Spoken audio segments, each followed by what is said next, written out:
تزدان رحاب الإيمان وتطيب حنايا الوجدان بهدايات.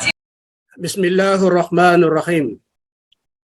الحمد لله رب العالمين، والصلاة والسلام على عبده ورسوله وخيرته من خلقه وأمينه على وحي نبينا وإمامنا وسيدنا محمد بن عبد الله وعلى آله وأصحابه ومن سلك سبيله واهتدى بهداه إلى يوم الدين. أما بعد، يقول الله تبارك وتعالى في الكتاب المنزل بعد أعوذ بالله من الشيطان الرجيم بسم الله الرحمن الرحيم. وما أمروا إلا ليعبدوا الله مخلصين له الدين حنفاء ويقيموا الصلاة ويؤتوا الزكاة وذلك دين القيمة. Una-una ho mga mahal naming kapatid sa pananampalatayang Islam, ating iniling po sa dakilang lumikha ang Allah Subhanahu wa Ta'ala na maging dalisay tayo sa ating mga ginagawa.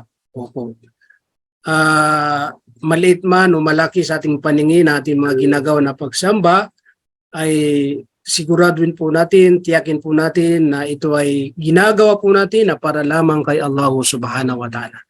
Dahil siyempre, unang-una ho, itong ating paksa ay tumutugma, no? Dito na kung saan mga bunga ng kung saan ating mga gawain, mga magagandang bunga sa ating mga gawain kung tayo mayroon tayong tinatawag na dalisay, ikhlas na layunin na para lamang kay Allah Subhanahu wa Ta'ala. At ang ating paghihiling sa Allah Subhanahu wa Ta'ala na maging dalisay ang ating mga layunin ay mula sa simula hanggang sa gitna, hanggang sa dulo, hanggang matapos, hanggang sa mayroon tayong natitirang buhay dito sa ibabaw ng lupa, ay mananatili pa rin na nandun pa rin yung tinatawag na ikhlas. Kasi para hindi po masaya. Dahil kung alimbawa ikhlas tayo sa una, tapos pagdating sa dulo ay wala na po yung ikhlas, kaya hindi po rin masasabi na talagang tunay na ikhlas. Ang tunay na ikhlas ay mula sa simula hanggang sa matapos ang ginagawa, hanggang sa may buhay po tayo, ay nananatili pa rin yung tinatawag na ikhlas na para lamang kay Allah Subhanahu wa Ta'ala. Subhanallah. Dahil ang ikhlas po, ito ay maraming talata na binanggit po ng Allah Subhanahu wa Ta'ala sa banal na Quran, na tayo pinaiwan, inutusan na maging dalisay, maging tapat sa lahat ng ating pong mga ginagawa. Kaya yung aya, yung talata na binanggit po natin kanina, وَمَا أُمِرُوا إِلَّا لِيَعْبُدُوا اللَّهَ مُخْلِصِينَ لَهُ الدِّينَ, na wala ni isinugo sa atin ng Allah Subhanahu wa Ta'ala sa ating mga gawain, sa mga ginagawa natin ng mga pagsamba, maliban lamang na tayo maging dalisay o maging tapat sa ating mga ginagawa. Mukhlisina lahuddin, maging tapat po tayo sa ating pananampalatayang Islam o ating relihiyong Islam po. Subhanallah.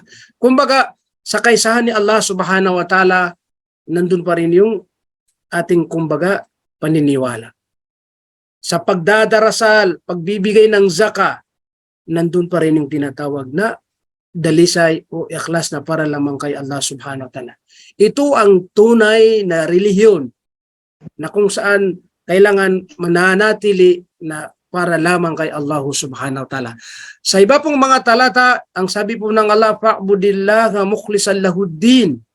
Sambahin mo ang Allah Subhanahu wa Ta'ala na may kasamang tapat na dalisay na para lamang sa Kanya. Wala tayong ibang isipin kundi para lamang kay Allah Subhanahu wa Ta'ala. Allahu Akbar. Fad'ullaha mukhlisina lahuddin walau karihal kafirun. Manalangin po tayo sa Allah na may kadalisayan, no? Dalisay tayo sa kanyang relihiyong Islam, kahit na ang mga hindi mananampalataya ay pagkamuhian po tayo. Ibig sabihin, kahit hindi sila nalulugod sa atin, mananatili pa rin tayo ng dalisay para lamang kay Allah Subhanahu wa Ta'ala. Alam niyo po mga kapatid namin sa pananampalatayang Islam,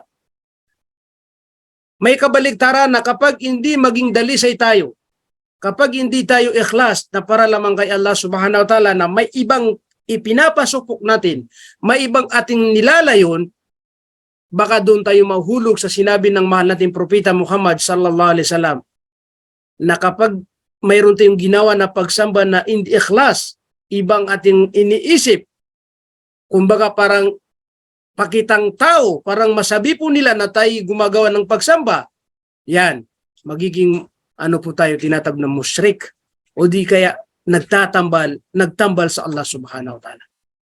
Kaya isang babala ng mahal nating propeta Muhammad sallallahu alaihi wasallam sa kanyang hadith na man salla yurai faqad asyrak, wa man sama yurai faqad asyrak, wa man tasaddaqa yurai faqad asyrak. Kung sino man ang nagdadarasal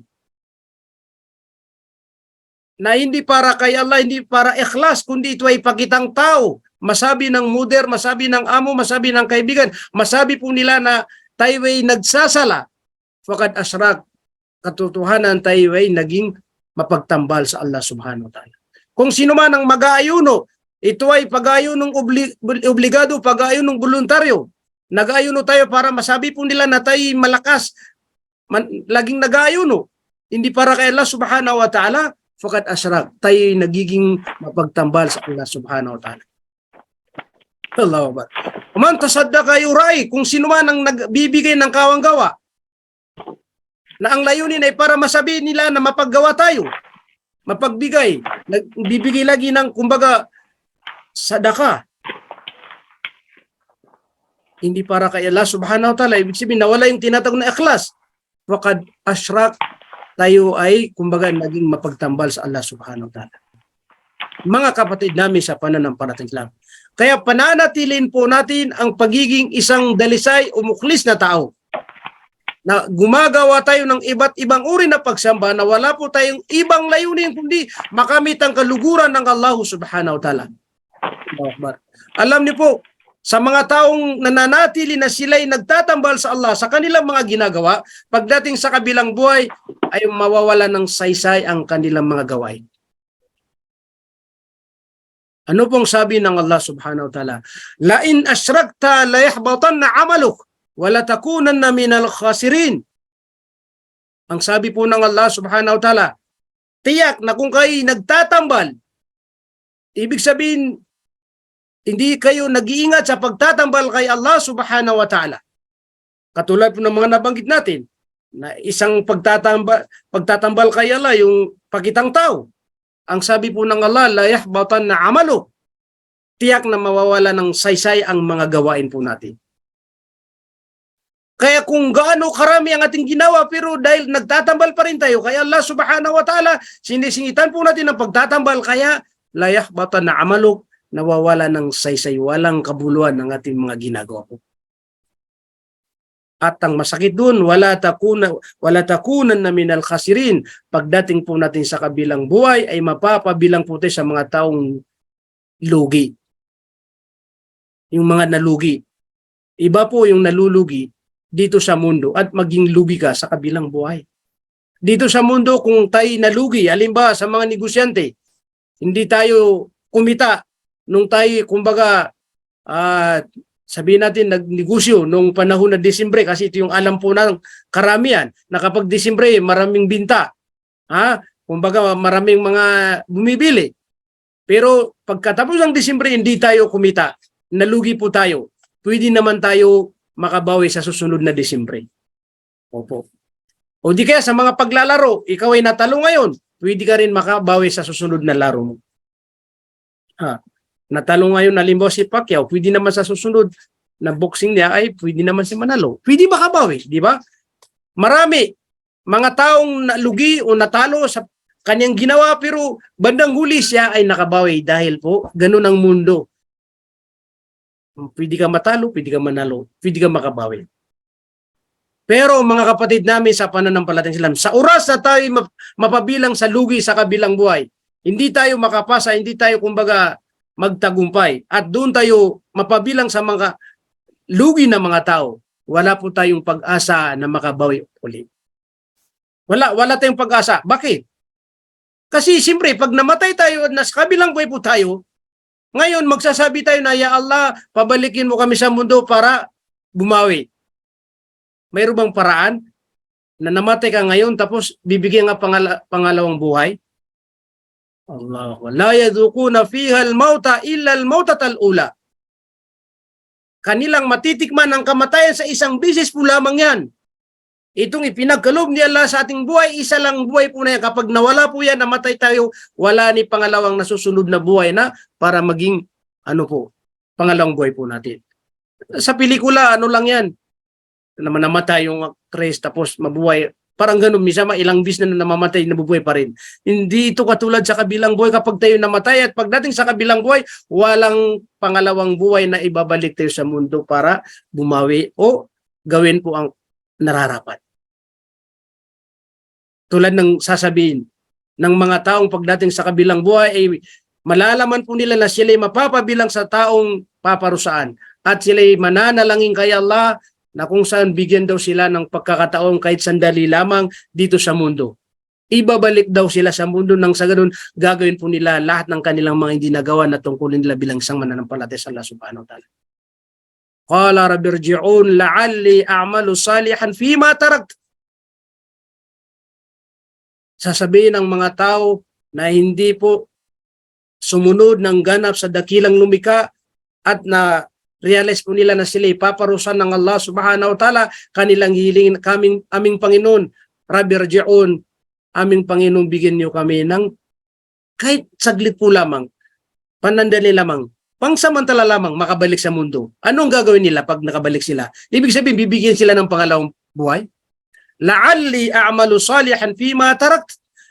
Kanilang ipinangako na pag nakabalik sila sa mundo, binigyan sila ng pangalawang pagkakataon, ay gagawin po nila lahat ng kanilang mga naiwan na mga tungkulin nila bilang isang Muslim o mananampalataya sa Allah subhanahu wa ta'ala. Kung hindi sila nagdadarasal, magdadarasal sila. Kung hindi sila nag-ayuno, mag-ayuno sila. Kung hindi sila nagbibigay ng kawanggawa, magbibigay sila ng kawanggawa. Kung hindi sila magbibigay ng zakah, magbibigay sila. Kung hindi sila nakapag-umrah, mag-umrah sila. Kung hindi sila nakapag-hajj, mag-hajj na po na sila. Kaso lang, hindi na pwede. Ito yung sinasabi po natin na hindi tayo pwedeng magbalik sa mundo na pangalawang pagkakataon ng buhay para ituwid ang mga mali. Wala po. Sasabihin po sa mga tao na nandyan ang libingan ninyo, harapan ninyo libingan. Maghintay kayo hanggang sa kabilang buhay. Alam ng tagapaglikha na kahit bigyan po tayo ng pagkakataon, hindi pa rin tayo tutupad sa ating pangako.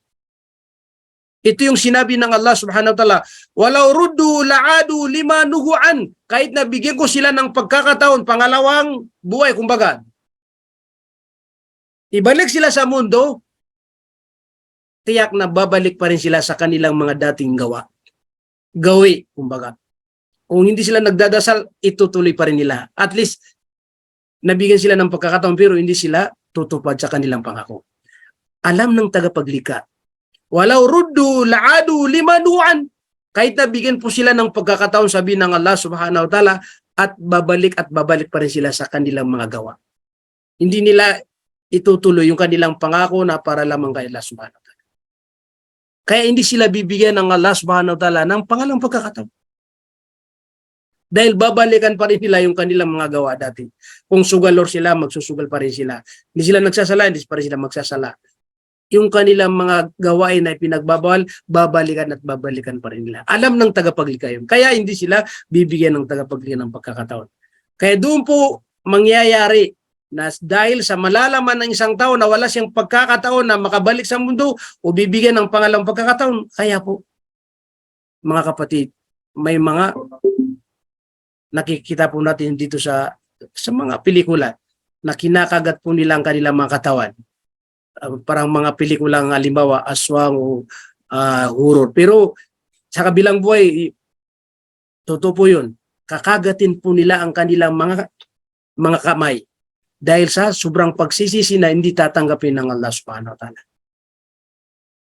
Kaya doon nila malalaman at doon nila mapapaniwala na sila ay paparusahan ng Allah na walang hangganan. Dahil nung nasa mundo sila, hindi po sila nagsumikap sa kagustuhan ng Allah subhanahu wa ta'ala. Ito po mga kapatid namin sa pananampalataya. Ang ating hiniling sa Allah. Dahil mayroon pa tayong natitirang buhay. Ipalagay po natin ngayon, nandito na tayo sa mundo. Kumbaga, Kabilang tayo sa kumbaga nalugi, ngayon nakabalik na, binigyan ng pagkakataon. Kaya ito po yung gagamitin natin para lamang kay Allah subhanahu wa ta'ala. Kaya ito pong paksa po natin na ikhlas, ito yung pananatilin po natin na kailangan manatili po tayo sa tinatawag na ikhlas na para lamang kay Allah subhanahu. Wala po tayong ibang iisipin kapag tayo gumagawa ng iba't ibang uri na pagsamba, liban na para lamang malugod sa atin ang tunay na Diyos. Huwag nating haharin ang mga tao ay mabili po sila sa atin. Di ba? Purihin nila tayo. Kasi kapag inahangad mo, napurihin ka ng mga tao, yun ay doon pumapasok na mawala yung ikhlas mo. Kasi lumalabas para lang mas mga tao para purihin ka. Kapag pinuri ka, tapos na. Kasi pinuri ka nila dahil yun ang hangad mo. Pero kung alimbawa, wala kang hangad, hangarin na purihin ka, pero yung mga tao na kusang loob na sila pumupuri sa atin, wala po tayong kasalanan doon. Pero kung ikaw mismo naghangad dahil yung layunin mo ay nawawala yung ikhlas, hindi para kaila, kundi para sa mga tao, tapos inahangan ka, yun ang problema. Ang ikhlas po ay wala tayong iniisip na makamit na pagpupuri sa mga tao kung sino man. Wala tayong iniisip na mabili po sila sa atin. Hangan puti, wala. Siya lamang. Ito ay para lamang kay Allah subhanahu. Ito po yung sinasabi natin na kapag nagkaroon tayo ng ganap na ikhlas na para lamang kay Allah subhanahu wa ta'ala, maraming magagandang bunga nating makakamit sa ating pagiging isang mukhlis. Mukhlisun o mukhlisa sa mga kababayan, mga dalisay o mga matatapat na mga tao sa para kay Allah subhanahu wa ta'ala. Subhana. Isa po mga kapatid namin sa pananampalatayang Islam na bunga, magandang bunga ng pagiging ikhlas o mukhlis Allah subhanahu wa ta'ala ay tiyak na tatanggapin po ng Allah subhanahu wa ta'ala. Nandun yung tinatawag na kabul.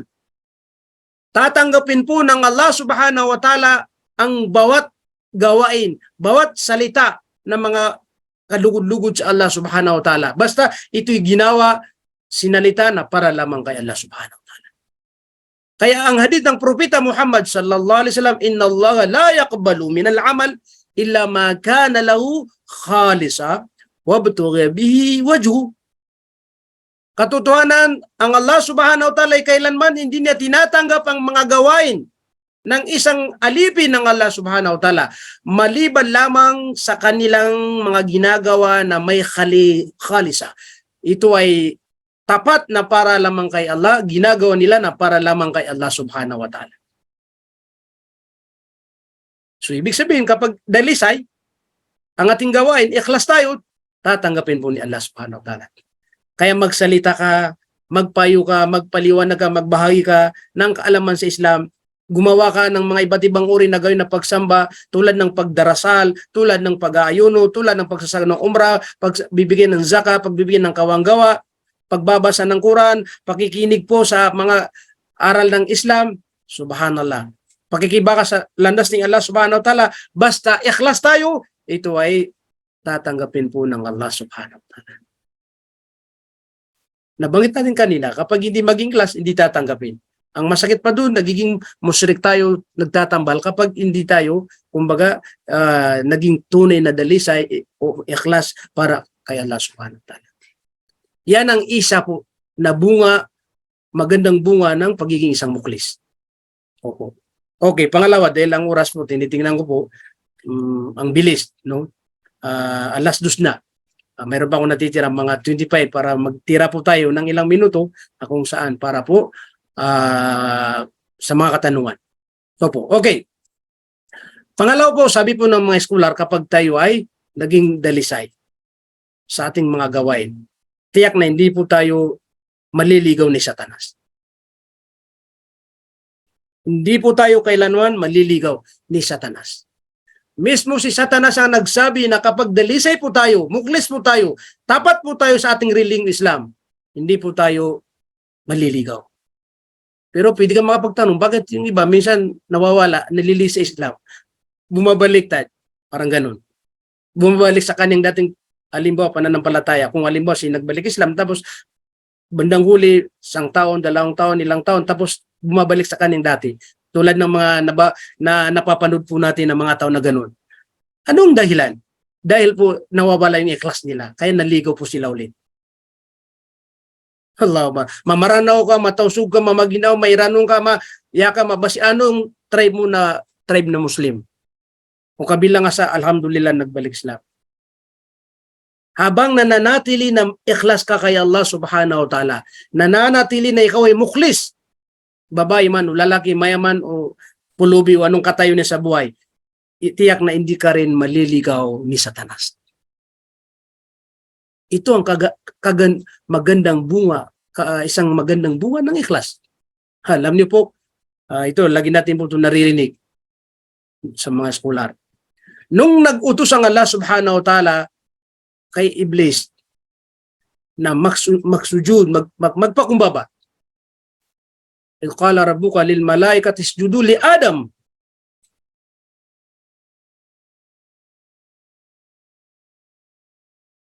Ano nangyari?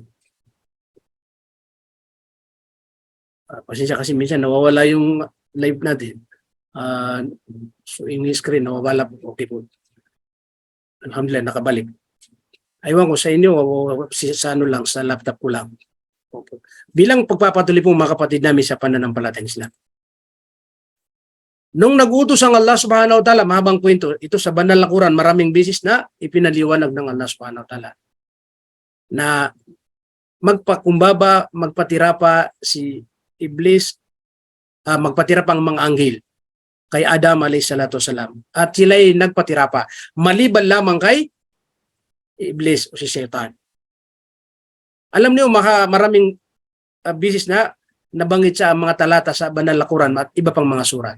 Nang tanungin si Iblis kung bakit ka hindi nagpatira pa na samantala ito'y aking pautos. Alam niyo ang sinabi niya? Qala ana khairum min khalaqtani min nari wa khalaqtahu min tin. Kumbaga paano ako magpapatira pa sa isang nilikha na nilikha mo siya na mula siya sa lupa, alabok. At ako na naman mula sa tinatawag na nar, apoy. Ang ibig sabihin, tinatanggap niya na ana khairum min, mas mainam ako kaysa kanya. Yan ang isa ring problema natin ngayon. Sa ating kahinaan ng pananampalataya, minsan nagagawa po natin, hindi pa minsan permanent. Yung nagsasabi tayo na mas mainam ako kaysa kanya. Diba? Kumbaga, hindi ka papayag na maging number 2 ka. Ang lagi mong hangad, number 1 ka. Sa lahat ng gawain. Anakain, mas mainam ako kaysa kanya. Mas magagaling ako sa kanya. Mas malakas. Lahat ikaw ang pinaka mas mainam. Pero yung iba, number 2 lang. Ikaw ang palagi number 2. Hindi mo ba kayang gawin? Ikaw ang number 2, siyang number 1. Parang mahirap, no? Bakit? Dahil siyempre, doon tayo nakukuha ni Satanas. Kasi sa oras na maging katangian po natin na ako ang number 1, siyang number 2, lumalabas na ikaw ay may isang katangian ni Satanas. Wa na'udhu billahi min dhalik. Allahumma, nagpapakup tayo labang kay Satanas. Kasi hindi tayo natin minsan namamalin, parang ganun tayo. Bakit siya pinili? Mas may naman ako sa kanya, mas magaling ako sa kanya, di ba? Parang ganun. Mas malakas ako sa kanya. Hindi mo alam, nakakaligtan mo, yan ay isang salita ni Satanas. Ana khairum min. Ako ang mas mainam kaysa kanya. Kaya, iwasan po natin yan, ingatan po natin yan ng mga salita, mga kapatid, o sa isip natin, dahil isang salita mula kay Satanas. Kaya nung sinabi ni Satanas na mas mainam siya, kaya hindi siya nagpatira pa kay Adam, kaya nung sinabi niya la fakhruj minha fa innaka rajim. Mula ngayon, ikaw ay palalabasin sa paraiso dahil ikaw ay katunayan kabilang sa tinatawag na rajim. Kumbaga yung tinatawag na yung pag sinabi rajim yan, isang salitang yung tinaboy ka, yung kinamumuya nga parang ganun. Wa inna alayka la'nati ila yawmiddin, at mula ngayon sabihin ng Allah subhanahu wa ta'ala ay iyo ang aking kumbaga sumpa hanggang sa araw ng paghukom.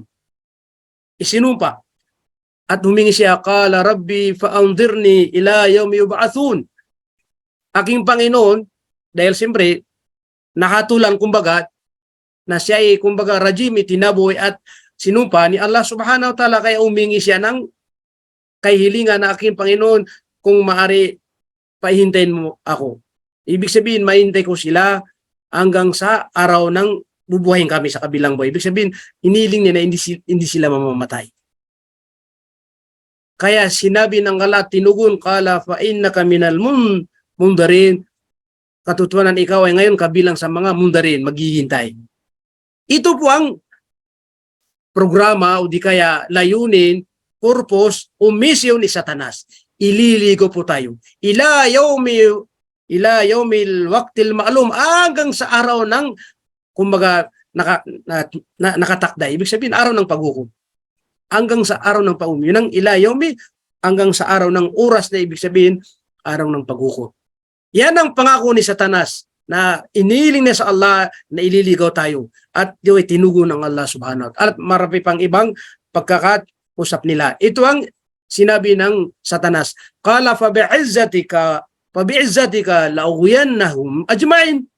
Aking Panginoon, sa iyong kalakasan, kapangyarihan, sa inyong power, tiyak na aking ililigaw lahat sila ajma'in, ang iyong mga alipin. Lahat po tayo ililigaw ni Satanas. Yun ang kanyang pangako sa Allah subhanahu wa ta'ala. At ito ay tinugon ng Allah subhanahu wa ta'ala. Pero ang sabi ni Satanas, illa ibadaka minhumul mukhlasin, maliban lamang sa iyong mga alipin na sila ay nasa kanilang tapat ng mga mukhlis sila, mga dalisay. Kaya kung may naliligaw, ibig sabihin, nawawalan kanyang pagiging ikhlas, nawawalan kanyang pagiging tapat sa Allah subhanahu wa ta'ala. Kasi ito'y sinabi ni Satanas, illa ibadaka minhumul mukhlasin. Maliban lamang sa inyong mga alipin na may ikhlas, hindi ko sila kayang iligaw. Alhamdulillah. Ibig sabihin, abang nananatili tayo sa landas ni Allah, hindi tayo naliligaw, lumalabas na may ikhlas po tayo. Kaya panatilin po natin ang ating pagiging ikhlas o dalisay para lamang kay Allah subhanahu wa ta'ala. Mga kapatid namin sa pananampalatayang Islam. Yan ang pangalawang magandang bunga sa ating pagiging ikhlas. Ibig sabihin, hindi na tayo, maliligaw ni Satanas. Allah ba? Kaya panatilin po natin. Subhanallah. Okay. At mayroon pa akong natitirang 22 minutes. Pangatlo, nababanggitin po natin na magandang bunga ng pagiging isang mukhlis o ikhlas para kay Allah subhanahu wa ta'ala ay tiyak na kapag tayo gumawa ng isang gaway na pagsamba na lillah para kay Allah, bukod sa tatanggapin po ng Allah subhanahu wa ta'ala at magiging patnubay at gabay sa ibang tao. Kapag gumawa tayo ng gawaing ikhlas, subhanallah. Ito ay hadith ng mahal nating propeta Muhammad sallallahu alaihi wasallam. May nabanggit po sa hadith na isang lalaki na mukhlis, naisipan po niya na siya magbibigay ng sadaka. Qala rajulun la tasaddaqanna bisadaka. Isang mama na nakapaglayunin siya na tiyak na magbibigay siya ng sadaka, kawanggawa na may tinatawag na ikhlas. Gagawin niya ito para lamang kay Allah subhanahu wa ta'ala.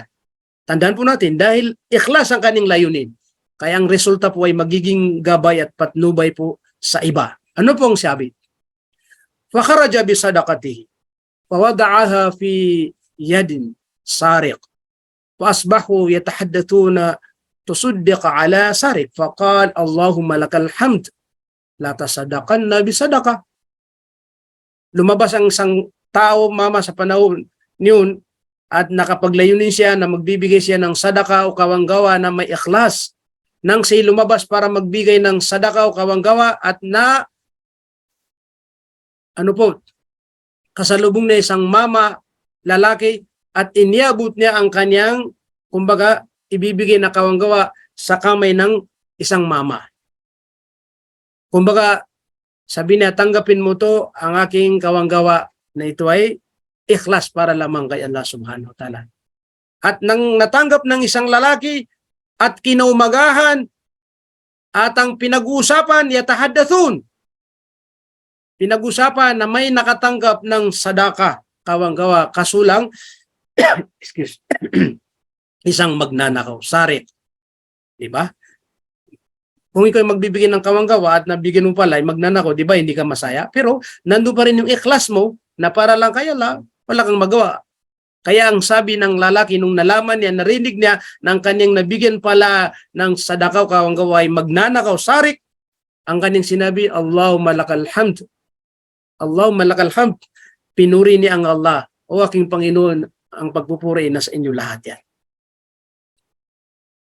Kung hindi siya ikhlas, kung hindi siya muklis, baka magalit siya. Bakit ko pa nabigyan yung magnanakaw pala yun? Di ba? Pwede magalit. Pero dahil ikhlas na siya, pinuri niya ang Allah, aking Panginoon, nasa iyo pa rin ang pagpupuri. Kahit na ang aking nabigyan ng kawanggawa ay magnanakaw. Pero dahil mga kapatid namin sa pananampalatayang Islam, ang gusto na mangyari ay meron siyang mabigyan na talagang nararapat. At dahil nandun na yung ikhlas, naisipan niya na magbigay ulit siya ng tinatawag na sadaka. Gabi na naman, sumunod na gabi, fakharaja bisadakati. At lumabas naman siya para magbigay ng kawanggawa. Dahil siyempre ang kanyang nabigyan sa una ay magnanakaw. Fawada'aha fi yaday zaniya. Faasbahu yatahaddathuna tusuddiqa al-laylata ala zaniya. Nang lumabas at may nakasalubong na isang babae at iniabot niya ang kanyang sadaka o kawanggawa sa kamay ng isang babae. Sabi niya, tanggapin mo ang aking kawanggawa na kung saan ito ay para kay Allah subhanahu wa ta'ala. At naghiwalay sila at kinaumagaan na naman ang napag-uusapan ng mga balibalita na mayroong nakatanggap ng kawanggawa, binigyan, kaso lang isang zanya. Ang tawag sa zanya, isang babaeng, ang tawag doon, mababang lipad o babaeng, kumbaga, zanya, ibig sabihin, babaeng, hindi magandang babae. Kumbaga, kung sino-sino yung mga lalaki, opo, yan ang zanya. Gumagawa siya ng kalaswan. Pero nung narinig ng isang lalaki na muklis, tapat sa Allah subhanahu wa ta'ala, hindi naman nagalit. Allahumma lakal hamd. Kanya ring binangit ulit, yung Panginoon, sa iyo pa rin ang mga pagpupuri. Pinuri niya pa rin ang Allah subhanahu wa ta'ala, kahit na ang kanyang nabigyan ay isang babaeng masama, zani. Ibig sabihin, mababa ang lipad, parang ganun. So, dahil ikhlas po siya, hindi siya nagalit. Ibig sabihin pala, kapag nagbibigay ng kawanggawa tapos may narinig ka at naggalit ka, yun, nawawala yung ikhlas po natin. So, dahil ikhlas po siya, wala siyang sinabi na masama, kundi nagpuri lamang kay Allah subhanahu wa ta'ala. Pero, dahil gusto niya ang kanyang mabigyan ay yung nararapat, ito ang ginawa niya naman. Sumunod na kagabi na naman at lumabas na po siya at mayroon siyang nakasalubong na isang isang mama, isang lalaki. Fawada'aha fi yaday ghani fasbahu yatahaddathun tusuddiqa ala ghani. Masyaallah. Nagtaka po siya kasi itong isang lalaki at iniabot ang kanyang kawanggawa sa kanyang kamay. Nagtaka po siya. Hindi tinanggap ng lalaki. Sabi niya, hindi, wag na. Hindi ko na kailangan yan. Hanggang sa anon po sila. Nagtulakan, hindi, ito tanggapin mo para sa ito.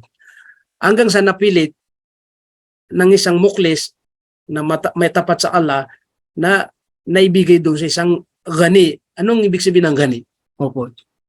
Alam niyo, kinaumagaan, napag-usapan, nabali-balita, may nakatanggap ng, ang nakatanggap ay isang gani. Ibig sabihin, mayaman na tao. Mayaman. Kaya pala hindi na tinatanggap kasi mayaman po siya. Yun ang dahilan kung bakit umaayaw siya. Pero dahil may ikhlas itong mama, ano pong sinabi niya? Allahumma lakal hamd. Pinuri ni naman ng Allah subhanahu wa ta'ala. Hindi pa rin nagalit. Pangatlo yun, ha? Kumbaga sa una, pwede tayo makatiis. Pangalawa, pwede makatiis. Pangatlo, bakit ganun yata? Nabibigyan mo, hindi mga nararapat sa kanila. Di ba? Parang ganun. Pero wala pa rin ang kanyang sinabi, Allahumma lakal hamd ala sari wa ala zaniya wa ala gani. Pinuri niya ang Allah subhanahu wa ta'ala dahil ang kanyang nabigyan sa una ay magnanakaw at pangalawa babaeng masama at pangatlo ay mayaman. Pero dahil nagpuri siya kay Allah subhanahu wa ta'ala at nagsabar na siya dahil muklis na siya hanggang sa naikwento po sa ibang paliwanag ng mga scholar dun sa hadith ng Propeta Muhammad sallallahu alaihi wasallam ay may nakapagsabi sa kanya, no, na kumbaga maging mapayapa ka, maging masaya ka, matuwa ka. huwag kang mag-aalala dahil ang mga nabigyan mo ay mga taong hindi nararapat sa kanila. Parang ganun. Pero yung ibinigay mo dahil ikhlas ka, ikhlas yun ang pinakapunto po natin doon. Dahil tapat ka, para kay Allah, wala kang ibang layunin kundi para kay Allah subhanahu wa ta'ala, nandun yung ikhlas, kaya hindi mo nalalaman na naging dahilan po yun na tumigil sila sa kanilang mga masasamang gawa. Dahil sa pagbigay ng kawanggawa na ikhlas, naging dahilan po yun. Halimbawa, yung magnanakaw, naging dahilan niya na huminto siya magnakaw. Yung babae na gumagawa ng kalaswan, naging matino na siya ngayon. At yung pangatlo na mayaman din, naging matino na siya. Ano ang kwento po ng mga eskolar? Yung magnanakaw doon, nung natanggap niya ang kanyang, kumbaga, sadaka na ibinigay sa kanya, pinayawan niya ang kanyang sarili. O, tingnan mo sarili ko. Diba? Tingnan mo. Ikaw ay masamang tao kasi magnanakaw ka. Pero dahil sa awa, habag pa rin ni Allah sa iyo, mayroon pa rin mga tao na pinahintulutan niya, binuksan nilang kanilang puso para bigyan ka ng kawanggawa. Kung ikaw ay masamang ugali, masamang tao, tapos binigyan ng Allah ng kawanggawa o may habag ang Allah subhanahu, ano pa kaya kung maging matino ka ngayon? Kaya mo lang magpatino ka, huminto siya magnakaw. Naging gabay po sa kanya. Ganon din yung babae nung natanggap niya at nagsabi po siya, aking sarili, ikaw ay masamang babae. Pero mayroon pa rin tao na binuksan ni Allah ang kanyang puso at binigyan ka ng kung saan kawanggawa. Sa habag at awa ni Allah. Kung ang Allah ay binibigyan ka ng habag at awa na ikaw ay masamang tao, dahil siyempre ikaw ay zanya, ano pa kaya kung magpatino ka? Kaya magpatino ka mula nun, nagpatino na siya. Ibig sabihin, uminto na siya sa pagiging zanya. Subhanallah. Yung pangatlo rin, ganun din, nung natanggap niya yung ibinigay sa kanya ng kawanggawa, at pag iwalay nila, doon siya nakaalala at sinabi niya ang kanyang sarili, o aking sarili, dahil ikaw ay kuripot. Yan, natama na naman yung mga kuripot, no? Dahil ikaw ay kuripot, mayaman ka, hindi ka nagbibigay ng kawanggawa, hindi ka naman tumutulong sa mga nararapat. Dahil hindi ka nagbibigay ng kawanggawa sa iyong napakaraming kayamanan, kaya ito ngayon, ininsulto ka ng mga tao. Ikaw ngayon ang binibigyan nila. Kaya mula ngayon, wag mong hintayin ulit na bigyan ka ulit, insulto ka ulit. Magbigay ka na sa iyong kayamanan o mga kawanggawa. Kaya mula noon, nagpatuloy siya na nagbibigay siya ng kawanggawa. Nawala yung kanyang pagkakuripot. Ito po yung sabi ng mga eskolar, tatlong tao na mayroon silang mga katangian na hindi mga magaganda. Magnanakaw, masamang babae, kuripot, di ba? Pero dahil sa kawanggawa na ibinigay isang uri na pagsamba na ginawa ng isang mama na mayroon siyang tapat o ikhlas na para lamang kay Allah subhanahu wa ta'ala, bukod sa tinanggap ng Allah subhanahu wa ta'ala sa kanya, yung kanyang ibinigay na kawanggawa ay naging dahilan po siya na napatnubayan, nagabayan ang tatlong katao. Naging matino na yung magnanakaw, naging matino na yung babae na masama, at naging matino na yung mayaman kasi naging naging mapagbigay, hindi kaya mapagkawanggawa.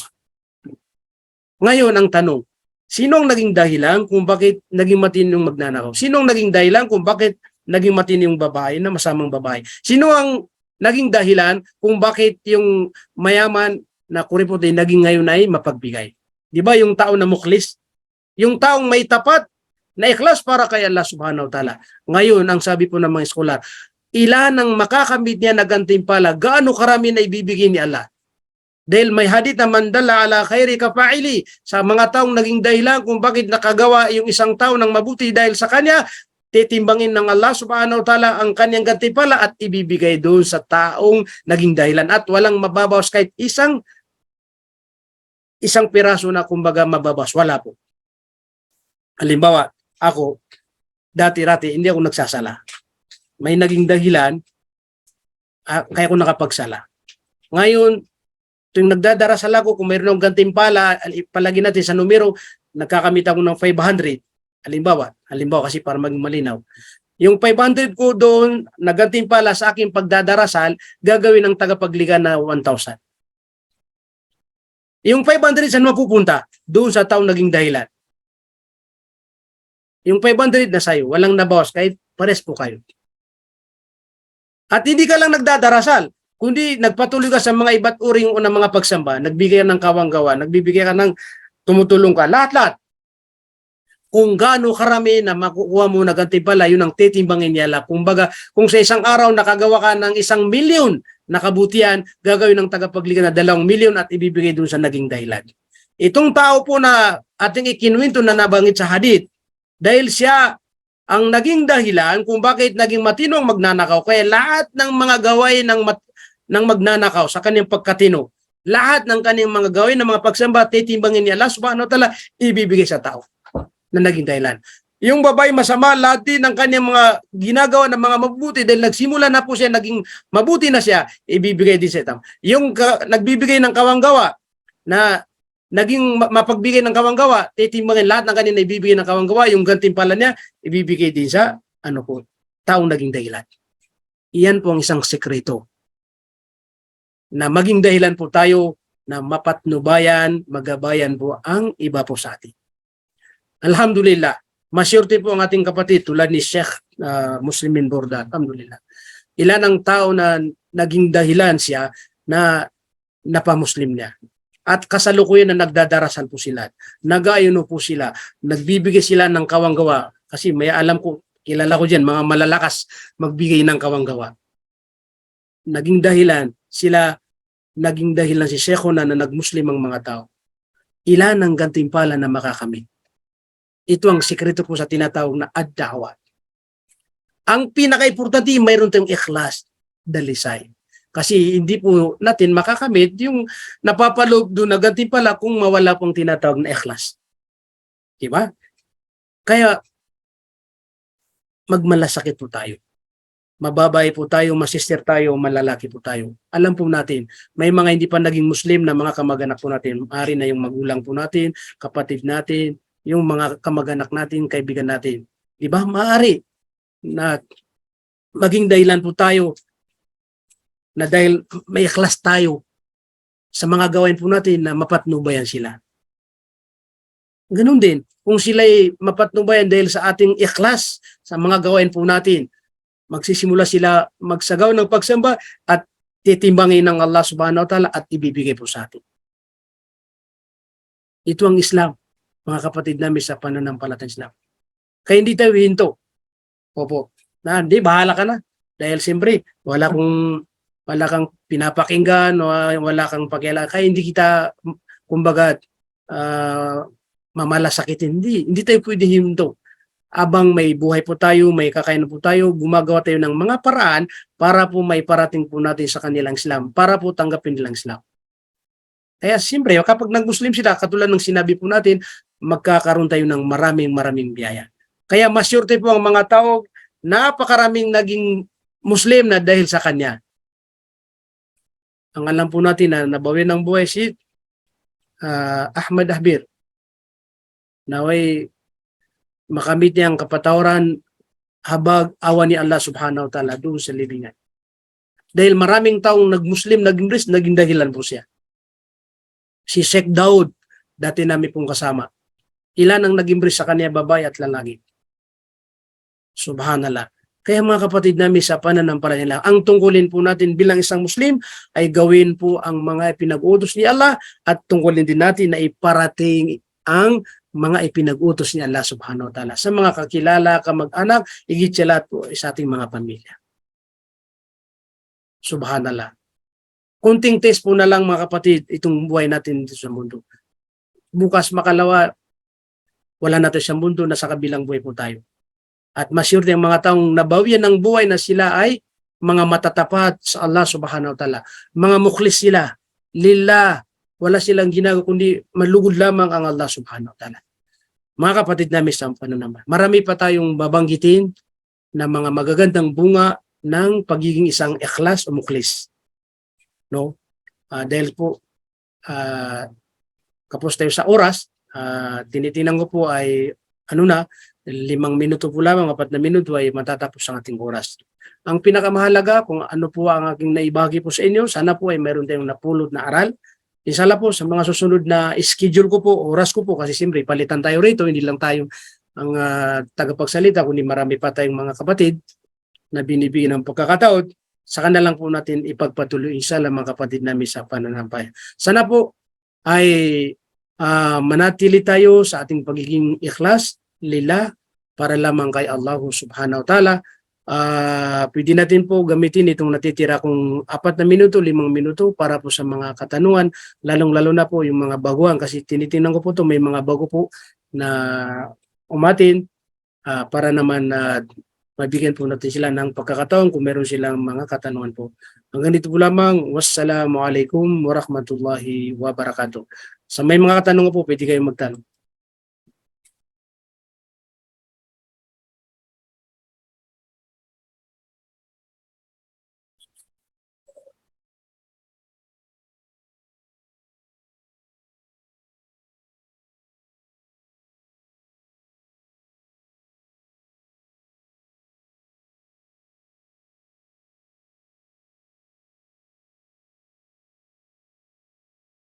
Okay. May tanong po rito na tipong na binabasa. Isang tanong ng ano po. Meron siyang kaibigan at tinuturuan po siya pagdating sa pagdarasal. Mga 5 buwan na siya po nag-embrace yung bakap ng Islam. Ano lang po mga kapatid namin sa pananampalatayang Islam. Kasi ang pinakadulo, ang tanong, tinatanggap mo ba ni Allah subhanahu wa ta'ala? Mashallah. Ganito na lang po kasi siyempre, saan ba yun?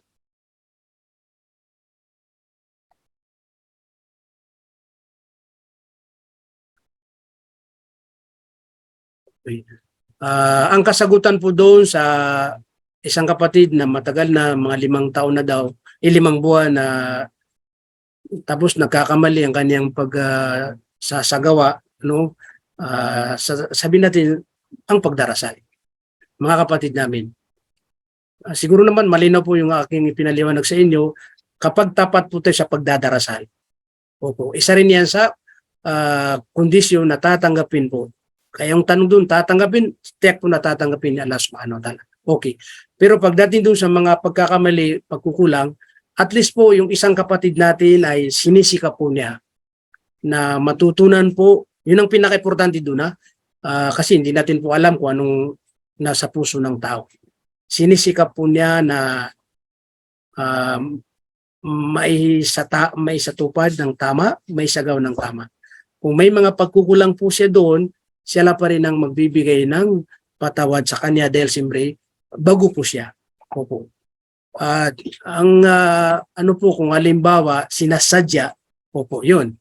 Kapag sinasadya yung pagkakamali na kahit na ano po sinasadya mo, alam mo naman na ito yung tama pero minamali mo, ito yung tiyak na maaari na maging dahilan na hindi po tanggapin ni Allah subhanahu wa ta'ala. Lalong-lalo kung ano ba yung mga obligado sa pagdarasal.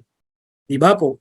So ang ibig sabihin, yung tanong natatanggapin ba na may mga pagkukulang, pagkakamali po? Opo.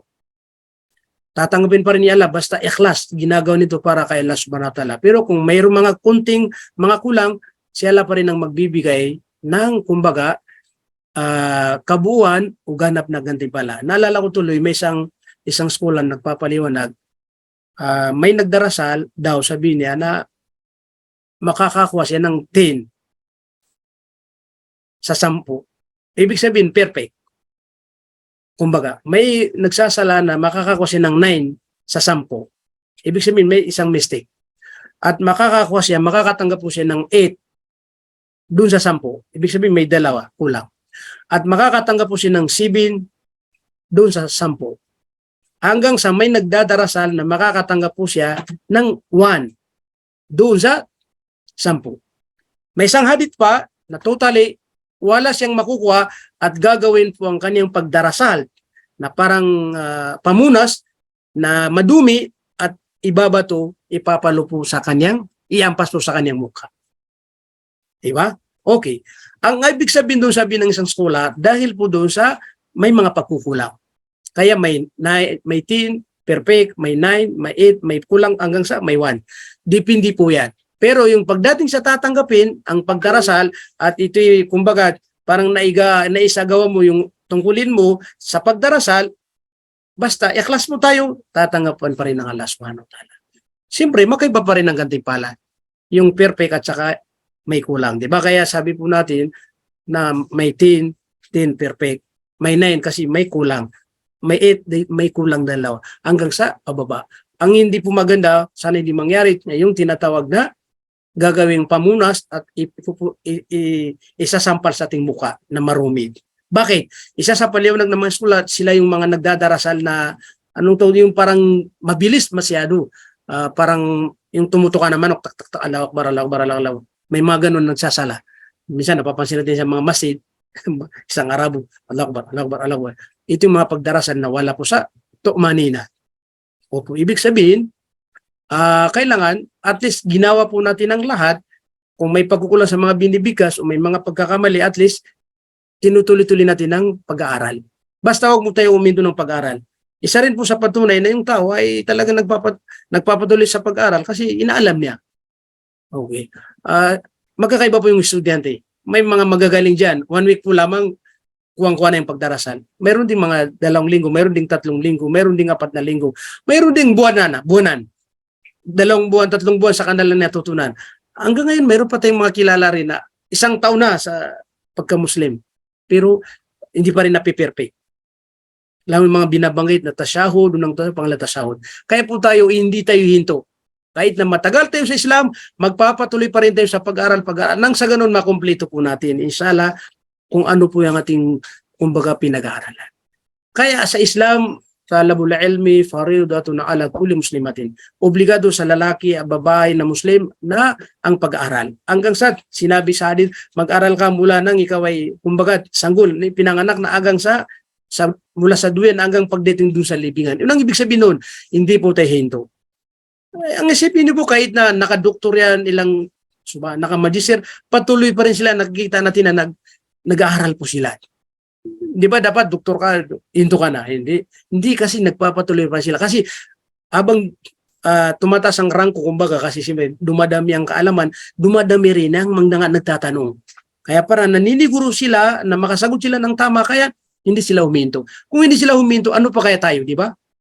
Ano pa kaya tayo? Di ibig sabihin, mas ano po rin tayo. Kung bago pa tayo, mas dapat tayo rin magpapatuloy po sa pag-aaral. Opo, ito yung kasagutan po na maikli. Kung sila po ay nagsisikap, ginagawa ang lahat, kung may pagkukulang, pagkakamali, sila pa rin ang magbibigay sa kanila ng kumbaga patawad at pasensya, pero tanggap pa rin dahil lahat ng gawain na ito ay para lamang kay Allah, ito ay tinatanggap. Inna Allah la yaqbalu minal amal illa, hindi tatanggapin niya Allah subhanahu wa ta'ala mga gawain maliban lamang sa illa khalisan. Ibig sabihin khalisan, ikaw ay maikhlas. Pag ginawa para lamang kay Allah subhanahu wa ta'ala, tiyak po natatanggapin po ng Allah subhanahu wa ta'ala. Allahu alam po. Opo, baka mayroong kasunod na katanungan po, pwede tayo kumuha ng kahit pangalawa katanungan po.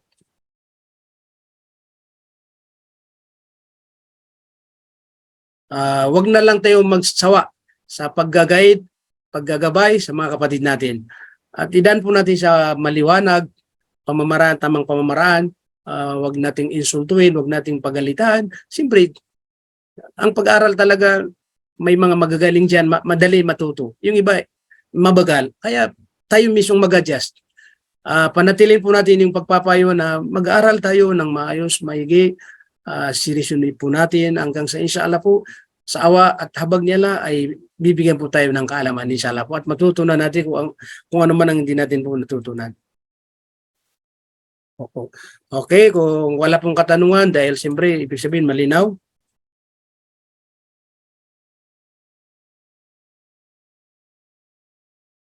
Opo, okay. Jazakillahu khairan sa mga nagtanong. Opo. Huwag tayong huminto, basta magpapatuloy mo tayo. Dahil po mga kapatid, tapos ng ating oras, di bali po kung mayroon tayong bagong maisip na katanungan, pwede naman tayo mag-chat sa ating mga grupo. Maraming grupo tayo dyan sa WhatsApp at saka sa Facebook po. Sasagutin po natin kapag alam po natin at kapag hindi natin alam, magtatanong tayo sa mas nakakalam kasi hindi naman tayo kabilang sa mga matatas na mga scholar, kabilang po tayo sa hanggang ngayon, nag-aaral pa rin tayo po. Opo, muli, ako'y nagpapasalamat ulit sa inyo dahil siyempre nandiyan kayo. Kung wala po kayo dyan, wala po tayong makakausap at wala po tayong mapapayan po. Basta tandaan po natin, ito ay para sa Allah subhanahu wa ta'ala. At hindi po tumuli at hindi ito yung panimula at lagi po tayong nakakatin sa ating mga programa at pag-aaral. at naway makamit natin ang kapatawaran ng Allah subhanahu wa ta'ala at nawa ay mapabilang tayo sa mga taong tatanggapin po ng Allah subhanahu wa ta'ala sa kanyang pong paraiso. Amin. Hanggang dito po lamang mga kapatid namin sa pananampalatayang Islam. Subhanallah bihamdik, subhanakallahumma bihamdik, nashhadu an la ilaha illa anta wa nastaghfiruka wa natubu ilaik birahmatika ya arhamar rahimin. Wassalamualaikum warahmatullahi wabarakatuh. Jazakumullahu khairan. Warahmatullahi wabarakatuh. Waalaikumsalam warahmatullahi wabarakatuh. Ya Ustaz. Jazakallahu khairan. Jazakumullah. تزدان رحاب الإيمان وتطيب حنايا الوجدان في هدايات. Bismillahirrahmanirrahim. Alhamdulillah Rabbil Alamin. Wassalatu wassalamu ala abdihi wa rasulih wa khairatihi min khalqih wa aminihi ala wahyi nabiyina wa imamina wa sayyidina Muhammad bin Abdullah wa ala alihi wa ashabihi wa man salaka sabilahu wahtada bihudahi ila yaumiddin, amma ba'd.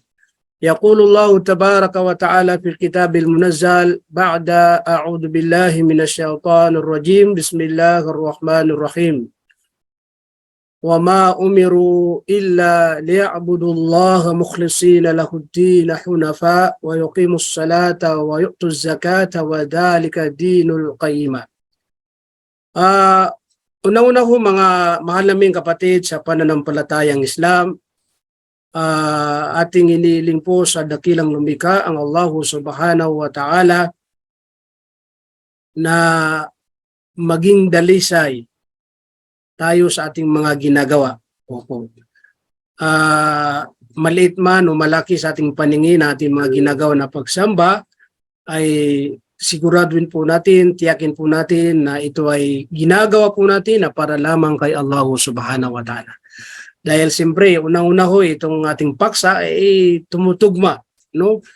Dito na kung saan mga bunga ng kung saan ating mga gawain, mga magagandang bunga sa ating mga gawain kung tayo mayroon tayong tinatawag na dalisay, ikhlas na layunin na para lamang kay Allah subhanahu wa ta'ala.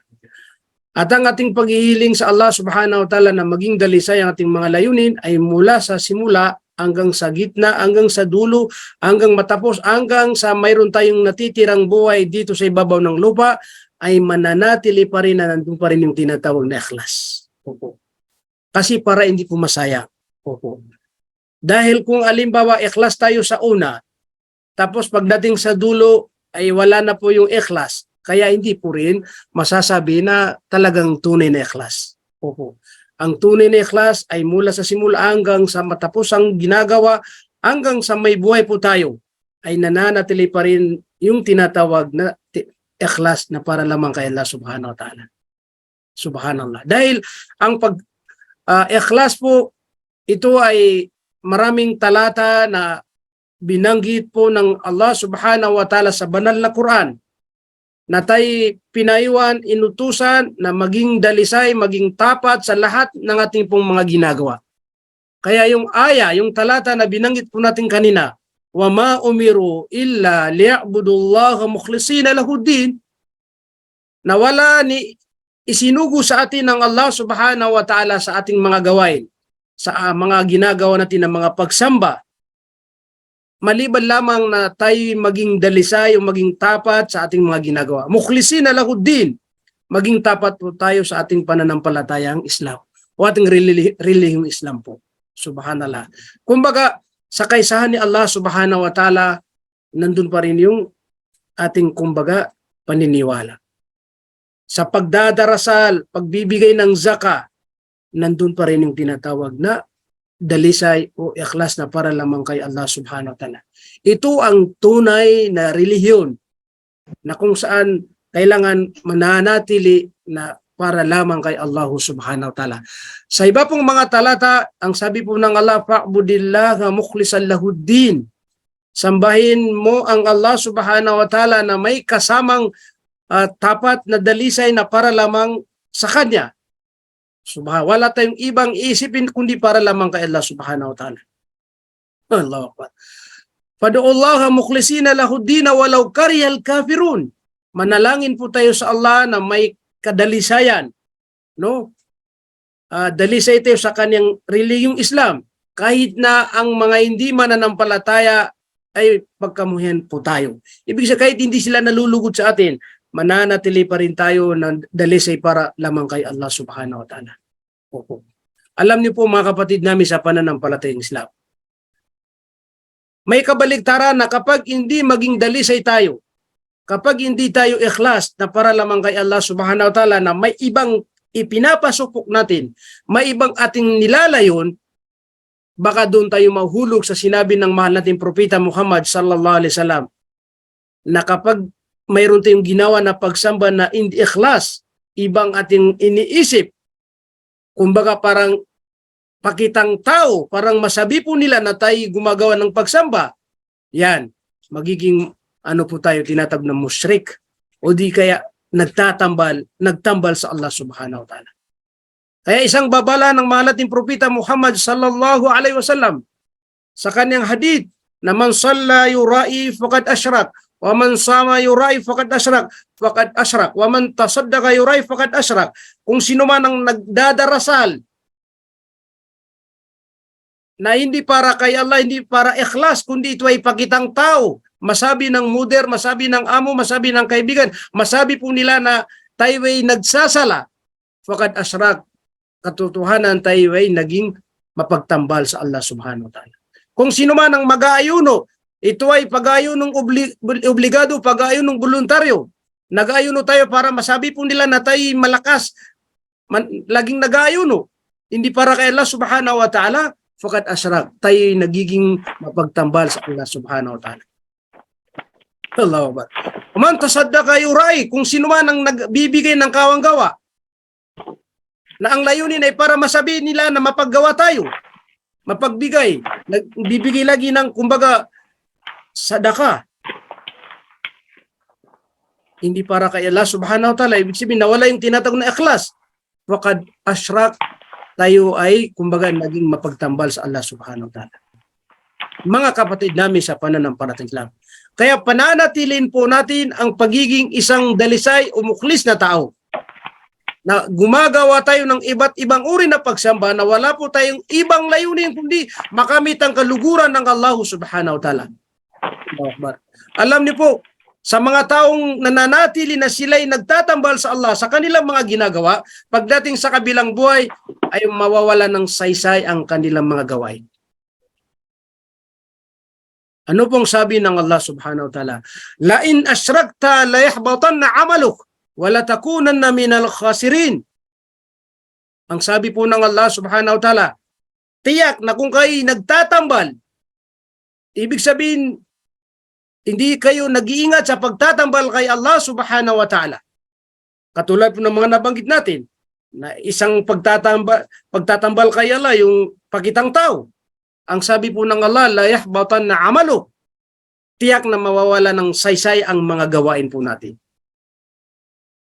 Kaya kung gaano karami ang ating ginawa, pero dahil nagtatambal pa rin tayo, kaya Allah subhanahu wa ta'ala, sinisingitan po natin ang pagtatambal, kaya la yahbatanna 'amaluk, nawawala ng saysay, walang kabuluhan ng ating mga ginagawa po. At ang masakit doon, wala takunan na minal khasirin. Pagdating po natin sa kabilang buhay, ay mapapabilang po tayo sa mga taong lugi. Yung mga nalugi. Iba po yung nalulugi dito sa mundo at maging lugi ka sa kabilang buhay. Dito sa mundo, kung tayo nalugi, halimbawa sa mga negosyante, hindi tayo kumita nung tayo, kumbaga, sabihin natin, nagnegosyo nung panahon na Disyembre, kasi ito yung alam po ng karamihan, na kapag Disyembre, maraming binta. Kumbaga, maraming mga bumibili. Pero pagkatapos ng Disyembre, hindi tayo kumita. Nalugi po tayo. Pwede naman tayo makabawi sa susunod na Disyembre. Opo. O di kaya sa mga paglalaro, ikaw ay natalo ngayon, pwede ka rin makabawi sa susunod na laro mo. Natalo ngayon halimbawa si Pacquiao, pwede naman sa susunod na boxing niya ay pwede naman si Manalo. Pwede makabawi, di ba? Marami mga taong nalugi o natalo sa kanyang ginawa, pero bandang huli siya ay nakabawi dahil po ganun ang mundo. Pwede ka matalo, pwede ka manalo, pwede ka makabawi. Pero mga kapatid namin sa pananampalatayang Islam, sa oras na tayo mapabilang sa lugi sa kabilang buhay, hindi tayo makapasa, hindi tayo kumbaga magtagumpay, at doon tayo mapabilang sa mga lugi na mga tao, wala po tayong pag-asa na makabawi ulit. Wala tayong pag-asa. Bakit? Kasi siyempre, pag namatay tayo at nasa kabilang buhay po tayo, ngayon magsasabi tayo na, Ya Allah, pabalikin mo kami sa mundo para bumawi. Mayroon bang paraan na namatay ka ngayon tapos bibigyan nga pangalawang buhay? Allah, la yadukuna fiha al-mauta illa al-mautatal ula. Kanilang matitikman ang kamatayan sa isang bisis po lamang yan. Itong ipinagkaloob ni Allah sa ating buhay, isa lang buhay po na yan. Kapag nawala po yan, namatay tayo, wala ni pangalawang nasusunod na buhay na para maging, pangalawang buhay po natin. Sa pelikula, lang yan. Namatay yung actress, tapos mabuhay. Parang ganun, misama ilang bis na namamatay, nabubuhay pa rin. Hindi ito katulad sa kabilang buhay kapag tayo namatay, at pagdating sa kabilang buhay, walang pangalawang buhay na ibabalik tayo sa mundo para bumawi o gawin po ang nararapat. Tulad ng sasabihin ng mga taong pagdating sa kabilang buhay, ay malalaman po nila na sila ay mapapabilang sa taong paparusaan, at sila ay mananalangin kay Allah na kung saan bigyan daw sila ng pagkakataon kahit sandali lamang dito sa mundo. Ibabalik daw sila sa mundo, nang sa ganun gagawin po nila lahat ng kanilang mga hindi nagawa na tungkulin nila bilang isang mananampalataya sa Allah subhanahu wa ta'ala. Qala rabbirji'un la'alli a'malu salihan fima tarakt. Sasabihin ng mga tao na hindi po sumunod ng ganap sa dakilang lumika at na realize po nila na sila ipaparusahan ng Allah subhanahu wa ta'ala, kanilang hilingin, aming Panginoon, rabbirji'un, aming Panginoon, bigyan niyo kami ng kahit saglit po lamang, panandali lamang, pangsamantala lamang makabalik sa mundo. Anong gagawin nila pag nakabalik sila? Ibig sabihin, bibigyan sila ng pangalawang buhay? La'alli a'malu salihan fima tarakt. Kanilang ipinangako na pag nakabalik sila sa mundo, binigyan sila ng pangalawang pagkakataon, ay gagawin po nila lahat ng kanilang mga naiwan na mga tungkulin nila bilang isang Muslim o mananampalataya sa Allah subhanahu wa ta'ala. Kung hindi sila nagdadarasal, magdadarasal sila. Kung hindi sila nag-ayuno, mag-ayuno sila. Kung hindi sila nagbibigay ng kawanggawa, magbibigay sila ng kawanggawa. Kung hindi sila magbibigay ng zakah, magbibigay sila. Kung hindi sila nakapag-umrah, mag-umrah sila. Kung hindi sila nakapag-hajj, mag-hajj na po na sila. Kaso lang, hindi na pwede. Ito yung sinasabi po natin na hindi tayo pwedeng magbalik sa mundo na pangalawang pagkakataon ng buhay para ituwid ang mga mali. Wala po. Sasabihin po sa mga tao na nandyan ang libingan ninyo, harapan ninyo libingan. Maghintay kayo hanggang sa kabilang buhay. Alam ng tagapaglikha na kahit bigyan po tayo ng pagkakataon, hindi pa rin tayo tutupad sa ating pangako. Ito yung sinabi ng Allah subhanahu wa ta'ala, walau ruddu la'adu lima nuhuan. Kahit nabigyan ko sila ng pagkakataon, pangalawang buhay, kumbaga. Ibalik sila sa mundo, tiyak na babalik pa rin sila sa kanilang mga dating gawi, kumbaga. Kung hindi sila nagdadasal, itutuloy pa rin nila. At least, nabigyan sila ng pagkakataon, pero hindi sila tutupad sa kanilang pangako. Alam ng tagapaglikha, walau ruddu la'adu limanuan. Kahit nabigyan po sila ng pagkakataon, sabi ng Allah subhanahu wa ta'ala, at babalik pa rin sila sa kanilang mga gawa. Hindi nila itutuloy yung kanilang pangako na para lamang kay Allah subhanahu wa ta'ala. Kaya hindi sila bibigyan ng Allah subhanahu wa ta'ala ng pangalang pagkakataon. Dahil babalikan pa rin nila yung kanilang mga gawa dati. Kung sugalor sila, magsusugal pa rin sila. Hindi sila nagsasala, hindi pa rin sila magsasala. Yung kanilang mga gawain na ipinagbabawal, babalikan at babalikan pa rin nila. Alam ng tagapaglikha yun. Kaya hindi sila bibigyan ng tagapaglikha ng pagkakataon. Kaya doon po mangyayari na dahil sa malalaman ng isang tao na wala siyang pagkakataon na makabalik sa mundo o bibigyan ng pangalawang pagkakataon, kaya po, mga kapatid, may mga nakikita po natin dito sa mga pelikula na kinakagat po nila ang kanilang mga katawan. Parang mga pelikulang halimbawa aswang o horror. Pero sa kabilang buhay, totoo po yun. Kakagatin po nila ang kanilang mga kamay dahil sa sobrang pagsisisi na hindi tatanggapin ng Allah subhanahu wa ta'ala.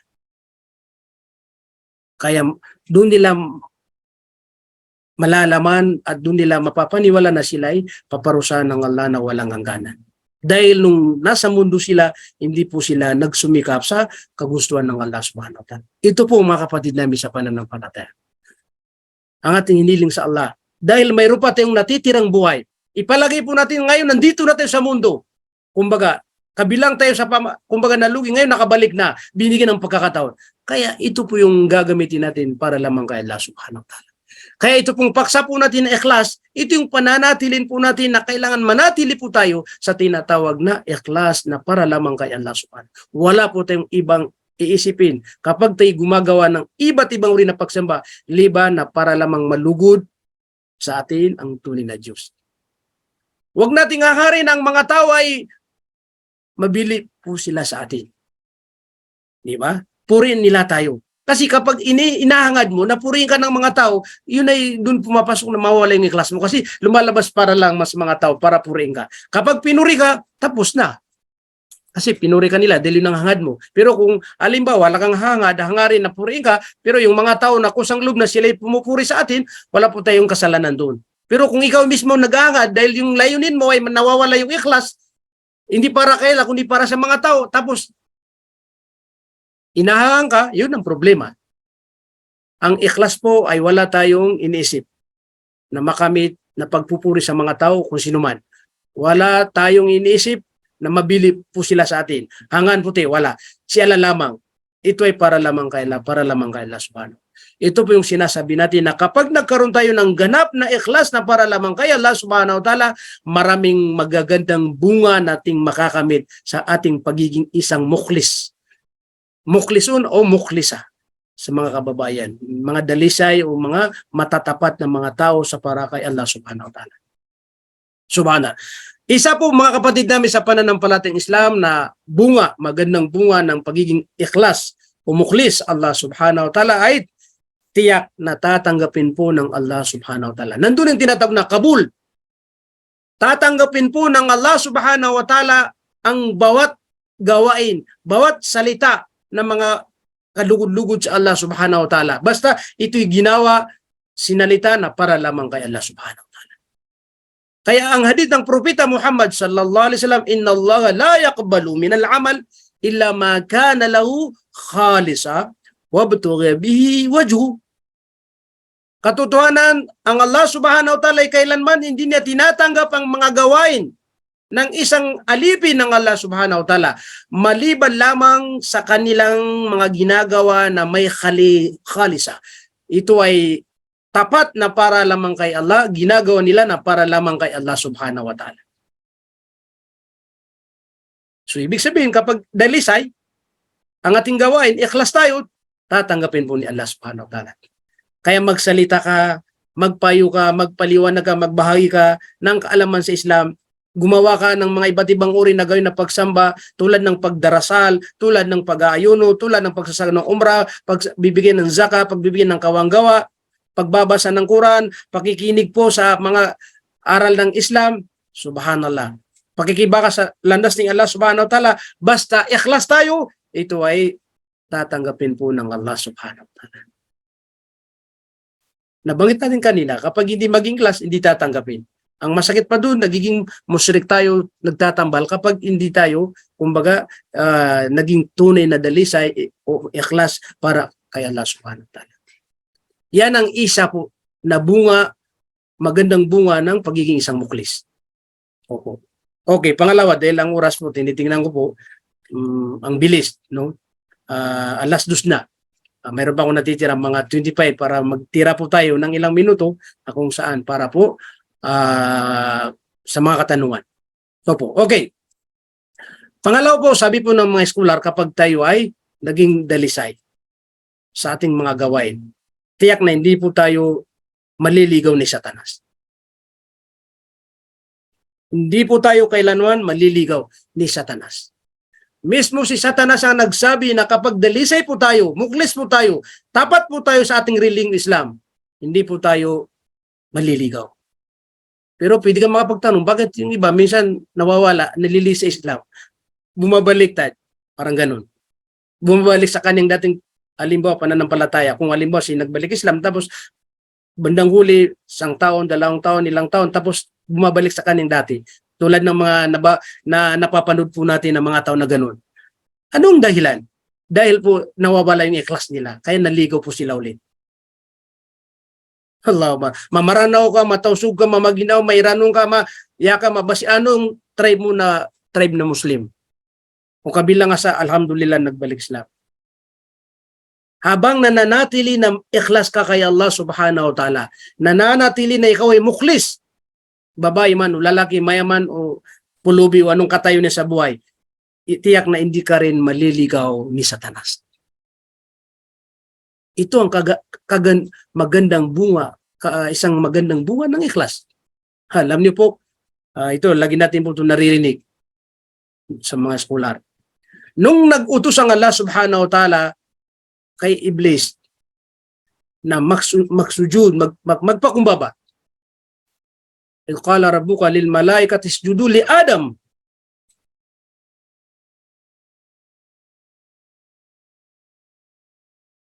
Ano nangyari?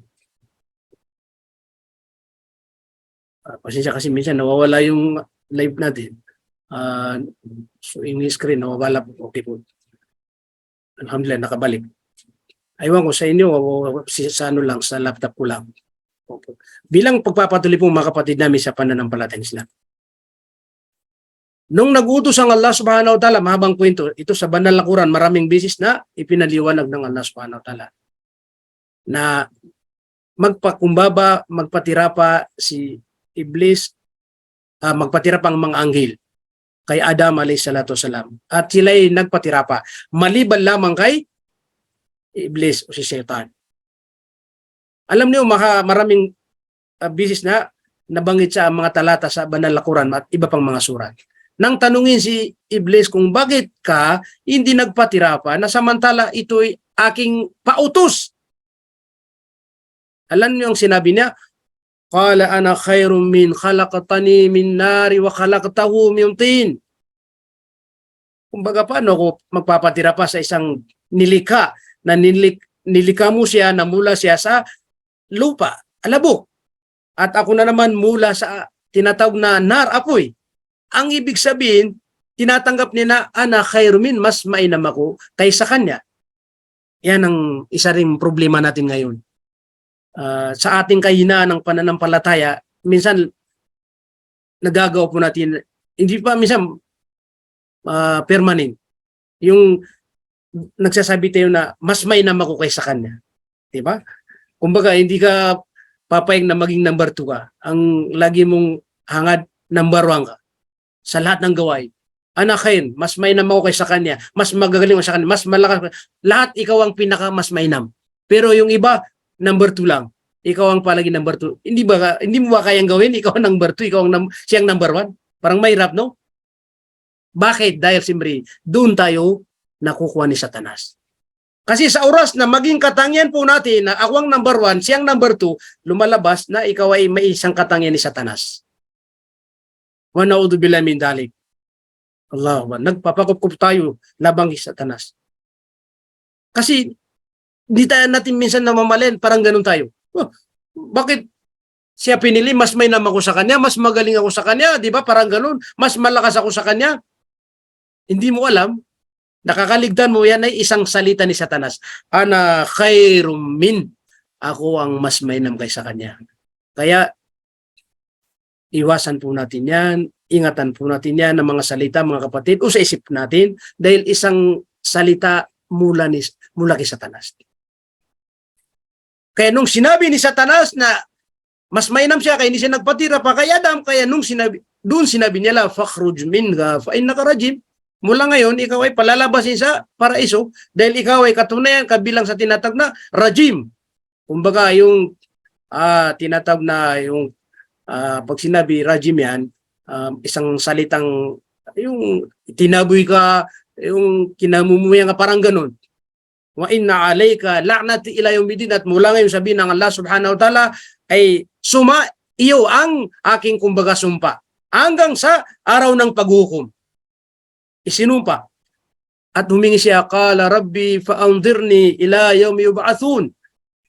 Aking Panginoon, dahil siyempre nakatulang kumbaga na siya ay kumbaga rajim, tinaboy at sinumpa ni Allah subhanahu wa ta'ala, kaya humingi siya ng kahilingan na aking Panginoon, kung maari pahintayin mo ako. Ibig sabihin, mahintay ko sila hanggang sa araw ng bubuhayin kami sa kabilang buhay. Ibig sabihin, iniling niya na hindi sila mamamatay. Kaya sinabi ng Allah, tinugon, qala fa innaka minal mundarin. Katotohanan, ikaw ay ngayon kabilang sa mga mundarin, maghihintay. Ito po ang programa o di kaya layunin, purpose o mission ni Satanas.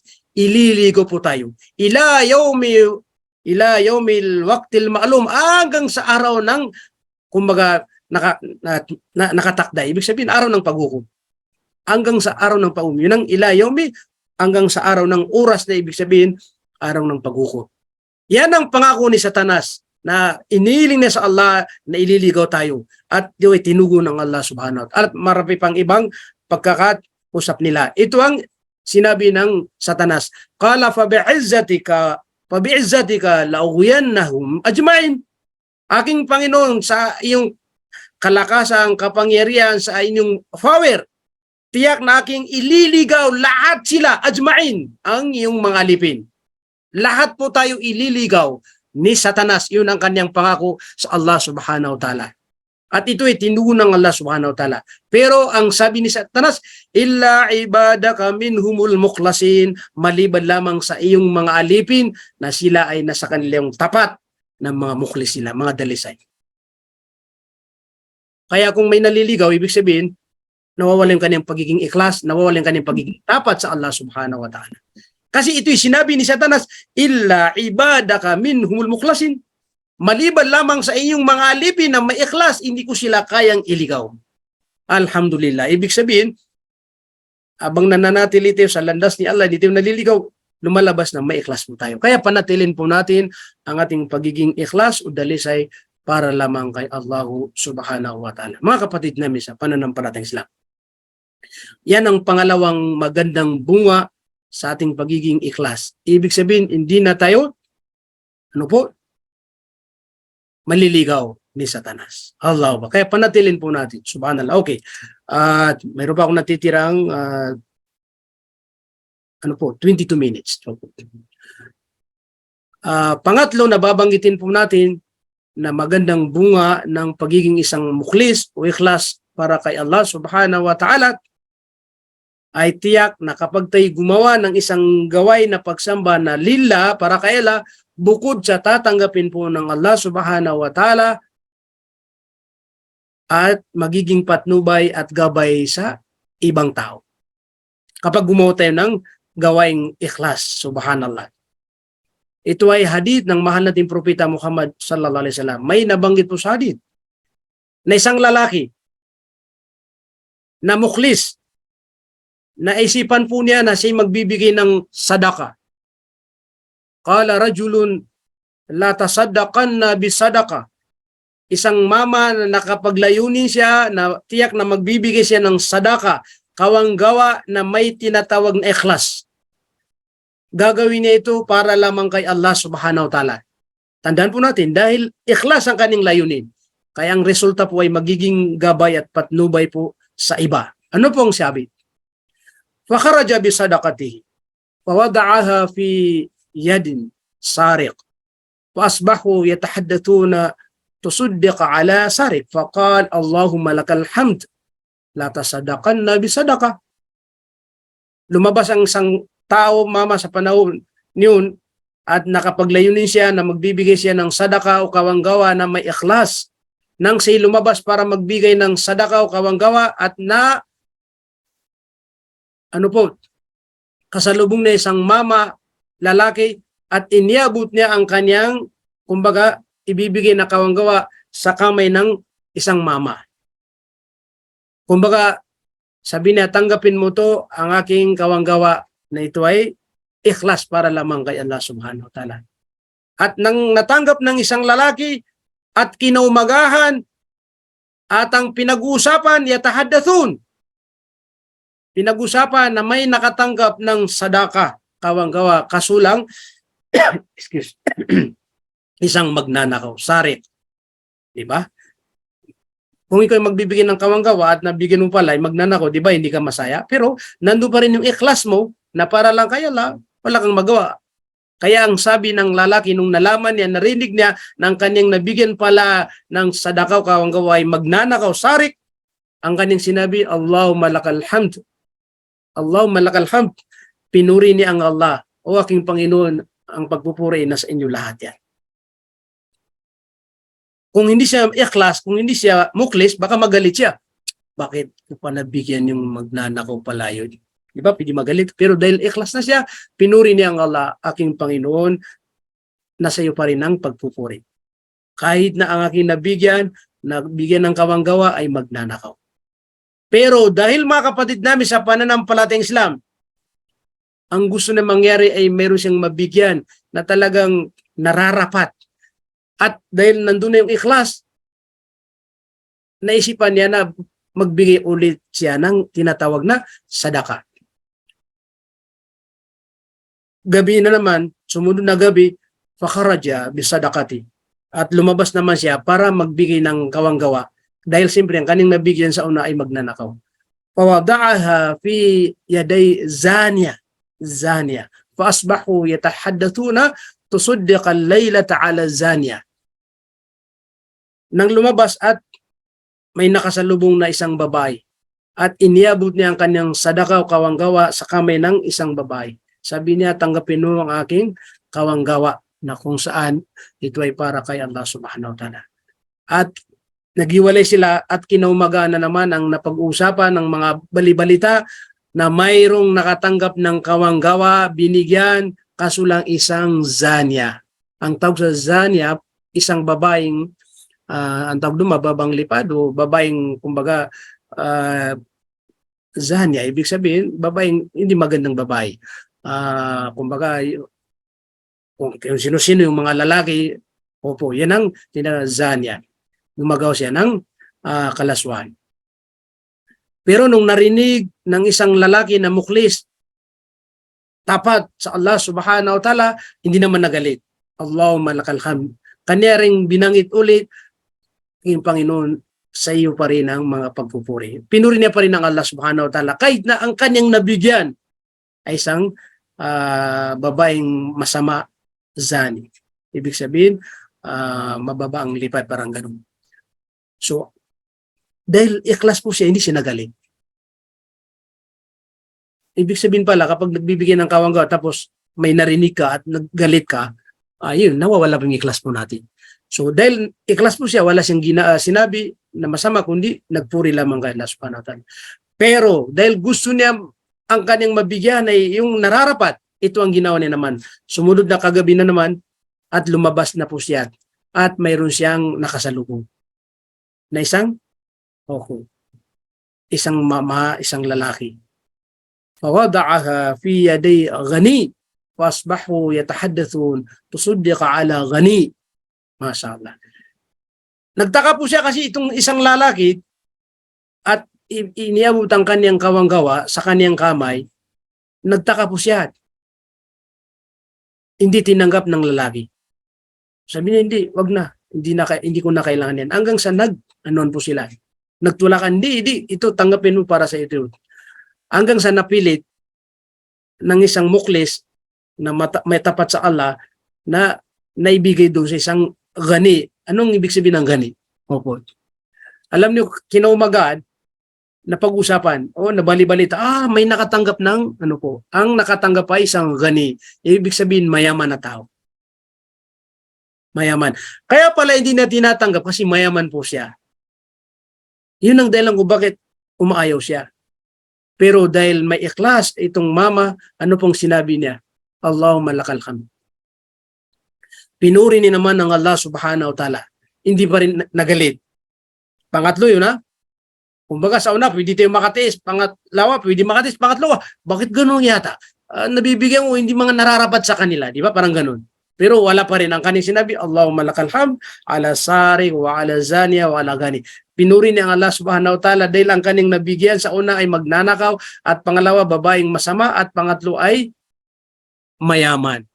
Pero dahil nagpuri siya kay Allah subhanahu wa ta'ala at nagsabar na siya dahil muklis na siya, hanggang sa naikwento po sa ibang paliwanag ng mga scholar dun sa hadith ng Propeta Muhammad sallallahu alaihi wasallam ay may nakapagsabi sa kanya, no, na kumbaga maging mapayapa ka, maging masaya ka, matuwa ka.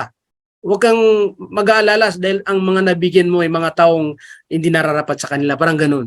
Pero yung ibinigay mo dahil ikhlas ka, ikhlas yun ang pinakapunto po natin doon. Dahil tapat ka para kay Allah, wala kang ibang layunin kundi para kay Allah subhanahu wa ta'ala, nandoon yung ikhlas, kaya hindi mo nalalaman na naging dahilan po yun na tumigil sila sa kanilang mga masasamang gawa. Dahil sa pagbigay ng kawanggawa na ikhlas, naging dahilan po yun. Halimbawa, yung magnanakaw, naging dahilan niya na huminto siya magnakaw. Yung babae na gumagawa ng kalaswan, naging matino na siya ngayon. At yung pangatlo na mayaman din, naging matino na siya. Ano ang kwento po ng mga eskolar? Yung magnanakaw doon, nung natanggap niya ang kanyang, kumbaga, sadaka na ibinigay sa kanya, pinayuan niya ang kanyang sarili. O, tingnan mo sarili ko. Diba? Tingnan mo. Ikaw ay masamang tao kasi magnanakaw ka. Pero dahil sa awa, habag pa rin ni Allah sa iyo, mayroon pa rin mga tao na pinahintulutan niya, binuksan nilang kanilang puso para bigyan ka ng kawanggawa. Kung ikaw ay masamang ugali, masamang tao, tapos binigyan ng Allah ng kawanggawa o may habag ang Allah subhanahu, ano pa kaya kung maging matino ka ngayon? Kaya mo lang magpatino ka, huminto siya magnakaw. Naging gabay po sa kanya. Ganon din yung babae nung natanggap niya at nagsabi po siya, aking sarili, ikaw ay masamang babae. Pero mayroon pa rin tao na binuksan ni Allah ang kanyang puso at binigyan ka ng kung saan kawanggawa. Sa habag at awa ni Allah. Kung ang Allah ay binibigyan ka ng habag at awa na ikaw ay masamang tao, dahil siyempre ikaw ay zanya, ano pa kaya kung magpatino ka? Kaya magpatino ka mula nun, nagpatino na siya. Ibig sabihin, uminto na siya sa pagiging zanya. Subhanallah. Yung pangatlo rin, ganun din, nung natanggap niya yung ibinigay sa kanya ng kawanggawa, at pag iwalay nila, doon siya nakaalala at sinabi niya ang kanyang sarili, o aking sarili, dahil ikaw ay kuripot. Yan, natama na naman yung mga kuripot, no? Dahil ikaw ay ang kuripot, mayaman ka, hindi ka nagbibigay ng kawanggawa, hindi ka naman tumutulong sa mga nararapat. Dahil hindi ka nagbibigay ng kawanggawa sa iyong napakaraming kayamanan, kaya ito ngayon, ininsulto ka ng mga tao. Ikaw ngayon ang binibigyan nila. Kaya mula ngayon, wag mong hintayin ulit na bigyan ka ulit, insulto yung ulit. Magbigay ka na sa iyong kayamanan o mga kawanggawa. Kaya mula noon, nagpatuloy siya na nagbibigay siya ng kawanggawa. Nawala yung kanyang pagkakuripot. Ito po yung sabi ng mga eskolar, 3 tao na mayroon silang mga katangian na hindi mga magaganda. Magnanakaw, masamang babae, kuripot, di ba? Pero dahil sa kawanggawa na ibinigay, isang uri na pagsamba na ginawa ng isang mama na mayroon siyang tapat o ikhlas na para lamang kay Allah subhanahu wa ta'ala, bukod sa tinanggap ng Allah subhanahu wa ta'ala sa kanya, yung kanyang ibinigay na kawanggawa ay naging dahilan po siya na napatnubayan, nagabayan ang 3 katao. Naging matino na yung magnanakaw, naging matino na yung babae na masama, at naging matino na yung mayaman kasi naging naging mapagbigay, hindi kaya mapagkawanggaw. Ngayon ang tanong, sino ang naging dahilan kung bakit naging matino yung magnanakaw? Sino ang naging dahilan kung bakit naging matino yung babae na masamang babae? Sino ang naging dahilan kung bakit yung mayaman na kuripot ay naging ngayon ay mapagbigay? Di ba yung tao na muklis? Yung taong may tapat na ikhlas para kay Allah subhanahu wa ta'ala. Ngayon, ang sabi po ng mga eskolar, ilan ang makakamit niya na gantimpala, gaano karami na ibibigay ni Allah. Dahil may hadith na mandala ala khairi kafaili, sa mga taong naging dahilan kung bakit nakagawa yung isang tao ng mabuti dahil sa kanya, titimbangin ng Allah subhanahu wa ta'ala ang kanyang gantimpala at ibibigay doon sa taong naging dahilan at walang mababawas kahit isang piraso na kumbaga mababawas. Wala po. Halimbawa, ako, dati-rati, hindi ako nagsasala. May naging dahilan, kaya ako nakapagsala. Ngayon, tuwing nagdadarasal ako, kung mayroon ng gantimpala, palagi natin sa numero, nagkakamit ako ng 500. Halimbawa kasi para maging malinaw. Yung 500 ko doon, nagantimpala sa aking pagdadarasal, gagawin ng tagapagliga na 1,000. Yung 500 saan mapupunta? Doon sa taong naging dahilan. Yung 500 na sa'yo, walang nabawas, kahit pares po kayo. At hindi ka lang nagdadarasal, kundi nagpatuloy ka sa mga iba't uring ng mga pagsamba, nagbigay ka ng kawanggawa, nagbibigay ka ng tumutulong ka, lahat-lahat. Kung gaano karami na makukuha mo na gantimpala, yun ang titimbangin niya. Kumbaga, kung sa isang araw nakagawa ka ng 1,000,000 na kabutihan, gagawin ng tagapagliga na 2,000,000 at ibibigay dun sa naging dahilan. Itong tao po na ating ikinuwento na nabanggit sa hadith, dahil siya ang naging dahilan kung bakit naging matino ang magnanakaw. Kaya lahat ng mga gawain ng magnanakaw sa kanyang pagkatino, lahat ng kanyang mga gawain ng mga pagsamba, titimbangin ni Allah subhanahu wa ta'ala, ibibigay sa tao na naging dahilan. Yung babae masama, lahat din ng kanyang mga ginagawa ng mga mabuti, dahil nagsimula na po siya, naging mabuti na siya, ibibigay din sa tao. Yung nagbibigay ng kawanggawa, na naging mapagbigay ng kawanggawa, titimbangin lahat ng kanina ibibigay ng kawanggawa, yung gantimpala niya, ibibigay din sa taong naging dahilan. Iyan po ang isang sekreto na maging dahilan po tayo na mapatnubayan, magabayan po ang iba po sa atin. Alhamdulillah, masyurte po ang ating kapatid tulad ni Sheikh Muslimin Borda. Alhamdulillah. Ilan ang tao na naging dahilan siya na napamuslim niya. At kasalukuyan na nagdadarasal po sila. Nag-ayuno po sila. Nagbibigay sila ng kawanggawa. Kasi may alam ko, kilala ko dyan, mga malalakas magbigay ng kawanggawa. Naging dahilan si Sheikh na nagmuslim ang mga tao. Ilan ang gantimpala na makakamit? Ito ang sikreto po sa tinatawag na ad-da'wah. Ang pinaka-importante, mayroon tayong ikhlas, dalisay. Kasi hindi po natin makakamit yung napapaloob doon na gantimpala kung mawala pong tinatawag na ikhlas. Diba? Kaya, magmalasakit po tayo. Mababay po tayo, masister tayo, malalaki po tayo. Alam po natin, may mga hindi pa naging Muslim na mga kamag-anak po natin. Maaari na yung magulang po natin, kapatid natin, yung mga kamag-anak natin, kaibigan natin. Diba? Maaari na maging dahilan po tayo na dahil may ikhlas tayo sa mga gawain po natin na mapatnubayan sila. Ganun din, kung sila'y mapatnubayan dahil sa ating ikhlas sa mga gawain po natin, magsisimula sila magsagaw ng pagsamba at titimbangin ng Allah subhanahu wa ta'ala at ibibigay po sa atin. Ito ang Islam, mga kapatid namin sa pananampalatayang Islam. Kaya hindi tayo hinto. Opo. Hindi, bahala ka na. Dahil siyempre, wala kang pinapakinggan, wala kang pakialam. Kaya hindi kita, kumbaga, mamalasakitin. Hindi tayo pwede hinto. Abang may buhay po tayo, may kakain po tayo, gumagawa tayo ng mga paraan para po may parating po natin sa kanilang Islam, para po tanggapin nilang Islam.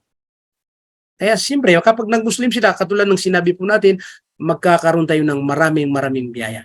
Kaya masyurte po ang mga tao, napakaraming naging Muslim na dahil sa kanya. Ang alam po natin na nabawi ng buhay si Ahmad Ahbir. Naway makamit niya ang kapatawaran habag awa ni Allah subhanahu wa ta'ala doon sa libingan. Dahil maraming taong nag-Muslim, naging dahilan po siya. Si Sheikh Daud, dati namin pong kasama. Ilan ang nag-embrace sa kanya, babae at lalaki. Subhanallah. Kaya mga kapatid namin sa pananampalataya nila, ang tungkulin po natin bilang isang Muslim ay gawin po ang mga ipinag-utos ni Allah at tungkulin din natin na iparating ang mga ipinag-utos ni Allah subhanahu wa ta'ala sa mga kakilala, kamag-anak, higit sa lahat po sa ating mga pamilya. Subhanallah. Kunting test po na lang mga kapatid itong buhay natin dito sa mundo. Bukas makalawa, wala natin sa mundo, nasa kabilang buhay po tayo. At masyurte ang mga taong nabawian ng buhay na sila ay mga matatapat sa Allah subhanahu wa ta'ala. Mga mukhlis sila. Lillah. Wala silang ginagawa kundi malugod lamang ang Allah subhanahu wa ta'ala. Mga kapatid namin sa pananaman, marami pa tayong babanggitin na mga magagandang bunga ng pagiging isang ikhlas o mukhlis. No? Dahil po, kapos tayo sa oras, tinitingnan ko po ay 5 minuto po lamang, 4 na minuto ay matatapos ang ating oras. Ang pinakamahalaga, kung ano po ang aking naibahagi po sa inyo, sana po ay meron tayong napulot na aral. Inshallah po sa mga susunod na schedule ko po, oras ko po, kasi siyempre palitan tayo rito, hindi lang tayo ang tagapagsalita, kundi marami pa tayong mga kapatid na binibigyan ng pagkakataon.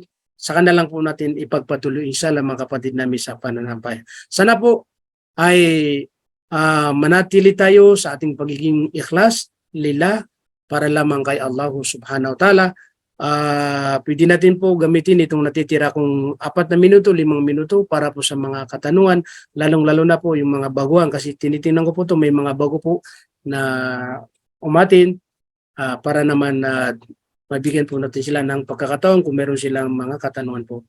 Hanggang dito po lamang. Wassalamualaikum warahmatullahi wabarakatuh. Sa may mga katanungan po, pwede kayong magtanong.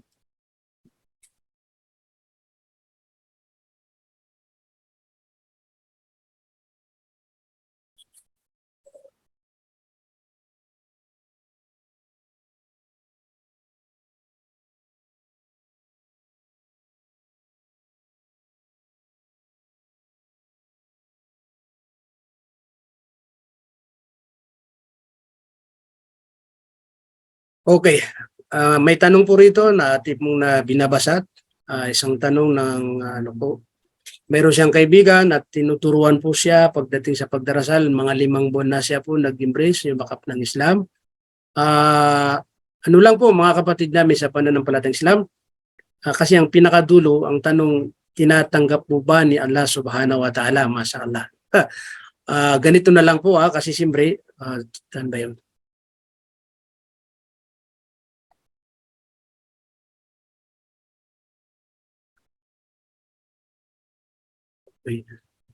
Ang kasagutan po doon sa isang kapatid na matagal na, mga 5 taon na daw, 5 buwan na tapos nagkakamali ang kanyang pagsasagawa, sabi natin, ang pagdarasal. Mga kapatid namin, siguro naman malinaw po yung aking pinaliwanag sa inyo, kapag tapat po tayo sa pagdadarasal. Opo, isa rin yan sa kondisyon na tatanggapin po. Kaya yung tanong doon, tatanggapin, tiyak po na tatanggapin ni Allah subhanahu wa ta'ala. Okay. Pero pagdating doon sa mga pagkakamali, pagkukulang, at least po yung isang kapatid natin ay sinisika po niya na matutunan po. Yun ang pinaka-importante doon kasi hindi natin po alam kung anong nasa puso ng tao. Sinisika po niya na may satupad ng tama, may sagaw ng tama. Kung may mga pagkukulang po siya doon, siya pa rin ang magbibigay ng patawad sa kanya dahil siyempre bago po siya. Opo. At ang kung halimbawa sinasadya, opo, yun. Kapag sinasadya yung pagkakamali na kahit na sinasadya mo, alam mo naman na ito yung tama pero minamali mo, ito yung tiyak na maaari na maging dahilan na hindi po tanggapin ni Allah subhanahu wa ta'ala. Lalong-lalo kung yung mga obligado sa pagdarasal. Di ba po? So ang ibig sabihin, yung tanong, natatanggapin ba na may mga pagkukulang, pagkakamali po? Opo. Tatanggapin pa rin ni Allah basta ikhlas, ginagawa nito para kay Allah subhanahu wa ta'ala. Pero kung mayroong mga kunting mga kulang, siya pa rin ang magbibigay ng kumbaga kabuuan o ganap na gantimpala. Naalala ko tuloy, may isang schoolan nagpapaliwanag, may nagdarasal daw, sabi niya na makakakuha siya ng 10 sa 10. Ibig sabihin, perfect. Kumbaga, may nagsasala na makakakuha siya ng 9 sa 10. Ibig sabihin, may isang mistake. At makakakuha siya, makakatanggap po siya ng 8 dun sa 10. Ibig sabihin, may 2 kulang. At makakatanggap po siya ng 7 dun sa 10. Hanggang sa may nagdadarasal na makakatanggap po siya ng 1 doon sa 10.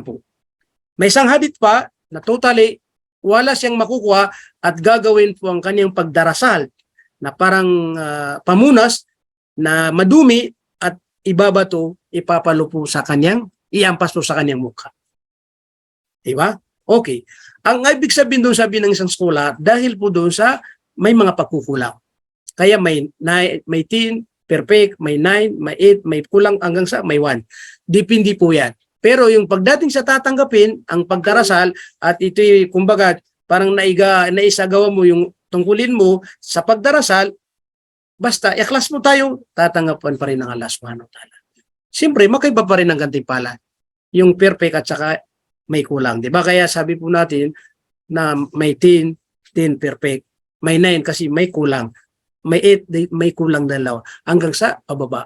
Ang hindi po maganda, sana hindi mangyari, yung tinatawag na gagawing pamunas at isasampal sa ating muka na marumi. Bakit? Isa sa paliwanag ng mga sulat, sila yung mga nagdadarasal na yung parang mabilis masyado.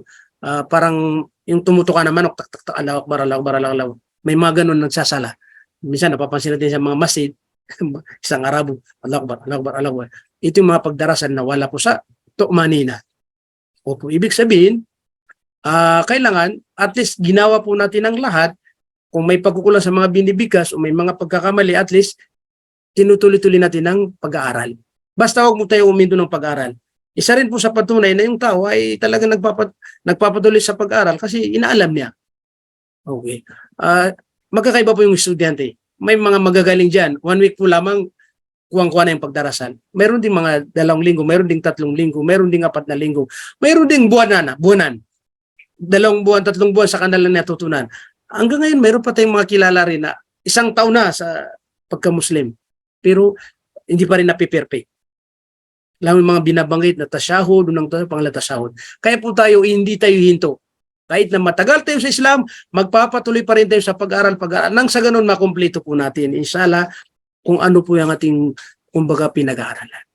Kaya sa Islam, talabul ilmi fariidatun ala kulli muslimatin. Obligado sa lalaki at babae na Muslim na ang pag-aaral. Hanggang sa sinabi sa hadith, mag-aral ka mula nang ikaw ay, kumbaga, sanggol, pinanganak na agang mula sa duyan hanggang pagdating doon sa libingan. Yun ang ibig sabihin nun, hindi po tayo hinto. Ang isipin niyo po, kahit na nakadoktor yan, ilang nakamagister, patuloy pa rin sila, nakikita natin na nag-aaral po sila. Di ba dapat doktor ka, hinto ka na? Hindi kasi nagpapatuloy pa sila. Kasi habang tumataas ang rangko, kumbaga, kasi dumadami ang kaalaman, dumadami rin ang mga nagtatanong. Kaya para naniniguro sila na makasagot sila ng tama, kaya hindi sila huminto. Kung hindi sila huminto, ano pa kaya tayo, di ba? Ano pa kaya tayo? Di ibig sabihin, mas ano po rin tayo. Kung bago pa tayo, mas dapat tayo rin magpapatuloy po sa pag-aaral. Opo, ito yung kasagutan po na maikli.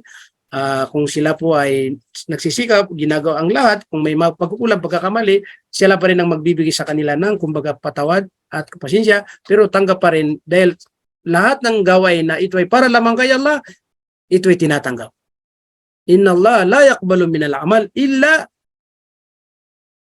hindi tatanggapin niya Allah subhanahu wa ta'ala mga gawain maliban lamang sa illa khalisan. Ibig sabihin, khalisan, ikaw ay maikhlas. Pag ginawa para lamang kay Allah subhanahu wa ta'ala, tiyak po natatanggapin po ng Allah subhanahu wa ta'ala.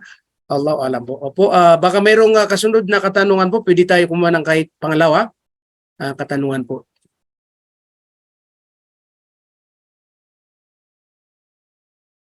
Wag na lang tayo magsawa sa paggagabay sa mga kapatid natin. At idan po natin sa maliwanag, pamamaraan, tamang pamamaraan, wag nating insultuhin, wag nating pagalitan. Siyempre, ang pag-aaral talaga, may mga magagaling dyan, madali matuto. Yung iba, mabagal. Kaya tayo mismong mag-adjust. Panatilin po natin yung pagpapayo na mag-aaral tayo ng maayos, maigi, seryosonin po natin hanggang sa inshallah po sa awa at habag nila ay bibigyan po tayo ng kaalaman inshallah po at matutunan natin kung ano man ang hindi natin po natutunan.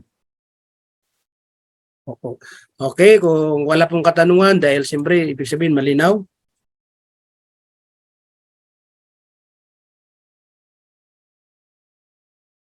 Opo, okay. Jazakillahu khairan sa mga nagtanong. Opo. Huwag tayong huminto, basta magpapatuloy mo tayo. Dahil po mga kapatid, tapos ng ating oras, di bali po kung mayroon tayong bagong maisip na katanungan, pwede naman tayo mag-chat sa ating mga grupo. Maraming grupo tayo dyan sa WhatsApp at saka sa Facebook po. Sasagutin po natin kapag alam po natin, at kapag hindi natin alam, magtatanong tayo sa mas nakakalam kasi hindi naman tayo kabilang sa mga matatas ng mga scholar, kabilang po tayo sa hanggang ngayon nag-aaral pa rin tayo po. Opo, muli, ako'y nagpapasalamat uli sa inyo dahil siyempre nandiyan kayo. Kung wala po kayo dyan, wala po tayong makakausap at wala po tayong mapapayan po. Basta tandaan po natin, ito ay para sa Allah subhanahu wa ta'ala. At hindi po tumuli at hindi ito yung panimula at lagi po tayong nakakatin sa ating mga programa at pag-aaral. At naway makamit natin ang kapatawaran ng Allah subhanahu wa ta'ala at nawa ay mapabilang tayo sa mga taong tatanggapin po ng Allah subhanahu wa ta'ala sa kanyang pong paraiso. Amin. Hanggang dito po lamang mga kapatid namin sa pananampalatayang Islam. Subhanallah bihamdik, subhanakallahumma bihamdik, nashhadu an la ilaha illa anta wa nastaghfiruka wa natubu ilaik birahmatika ya arhamar rahimin. Wassalamu alaikum warahmatullahi wabarakatuh. Jazakumullahu khairan. Warahmatullahi wabarakatuh. Waalaikumsalam warahmatullahi wabarakatuh. Yastahil. Jazakallahu khairan. Jazakumullah.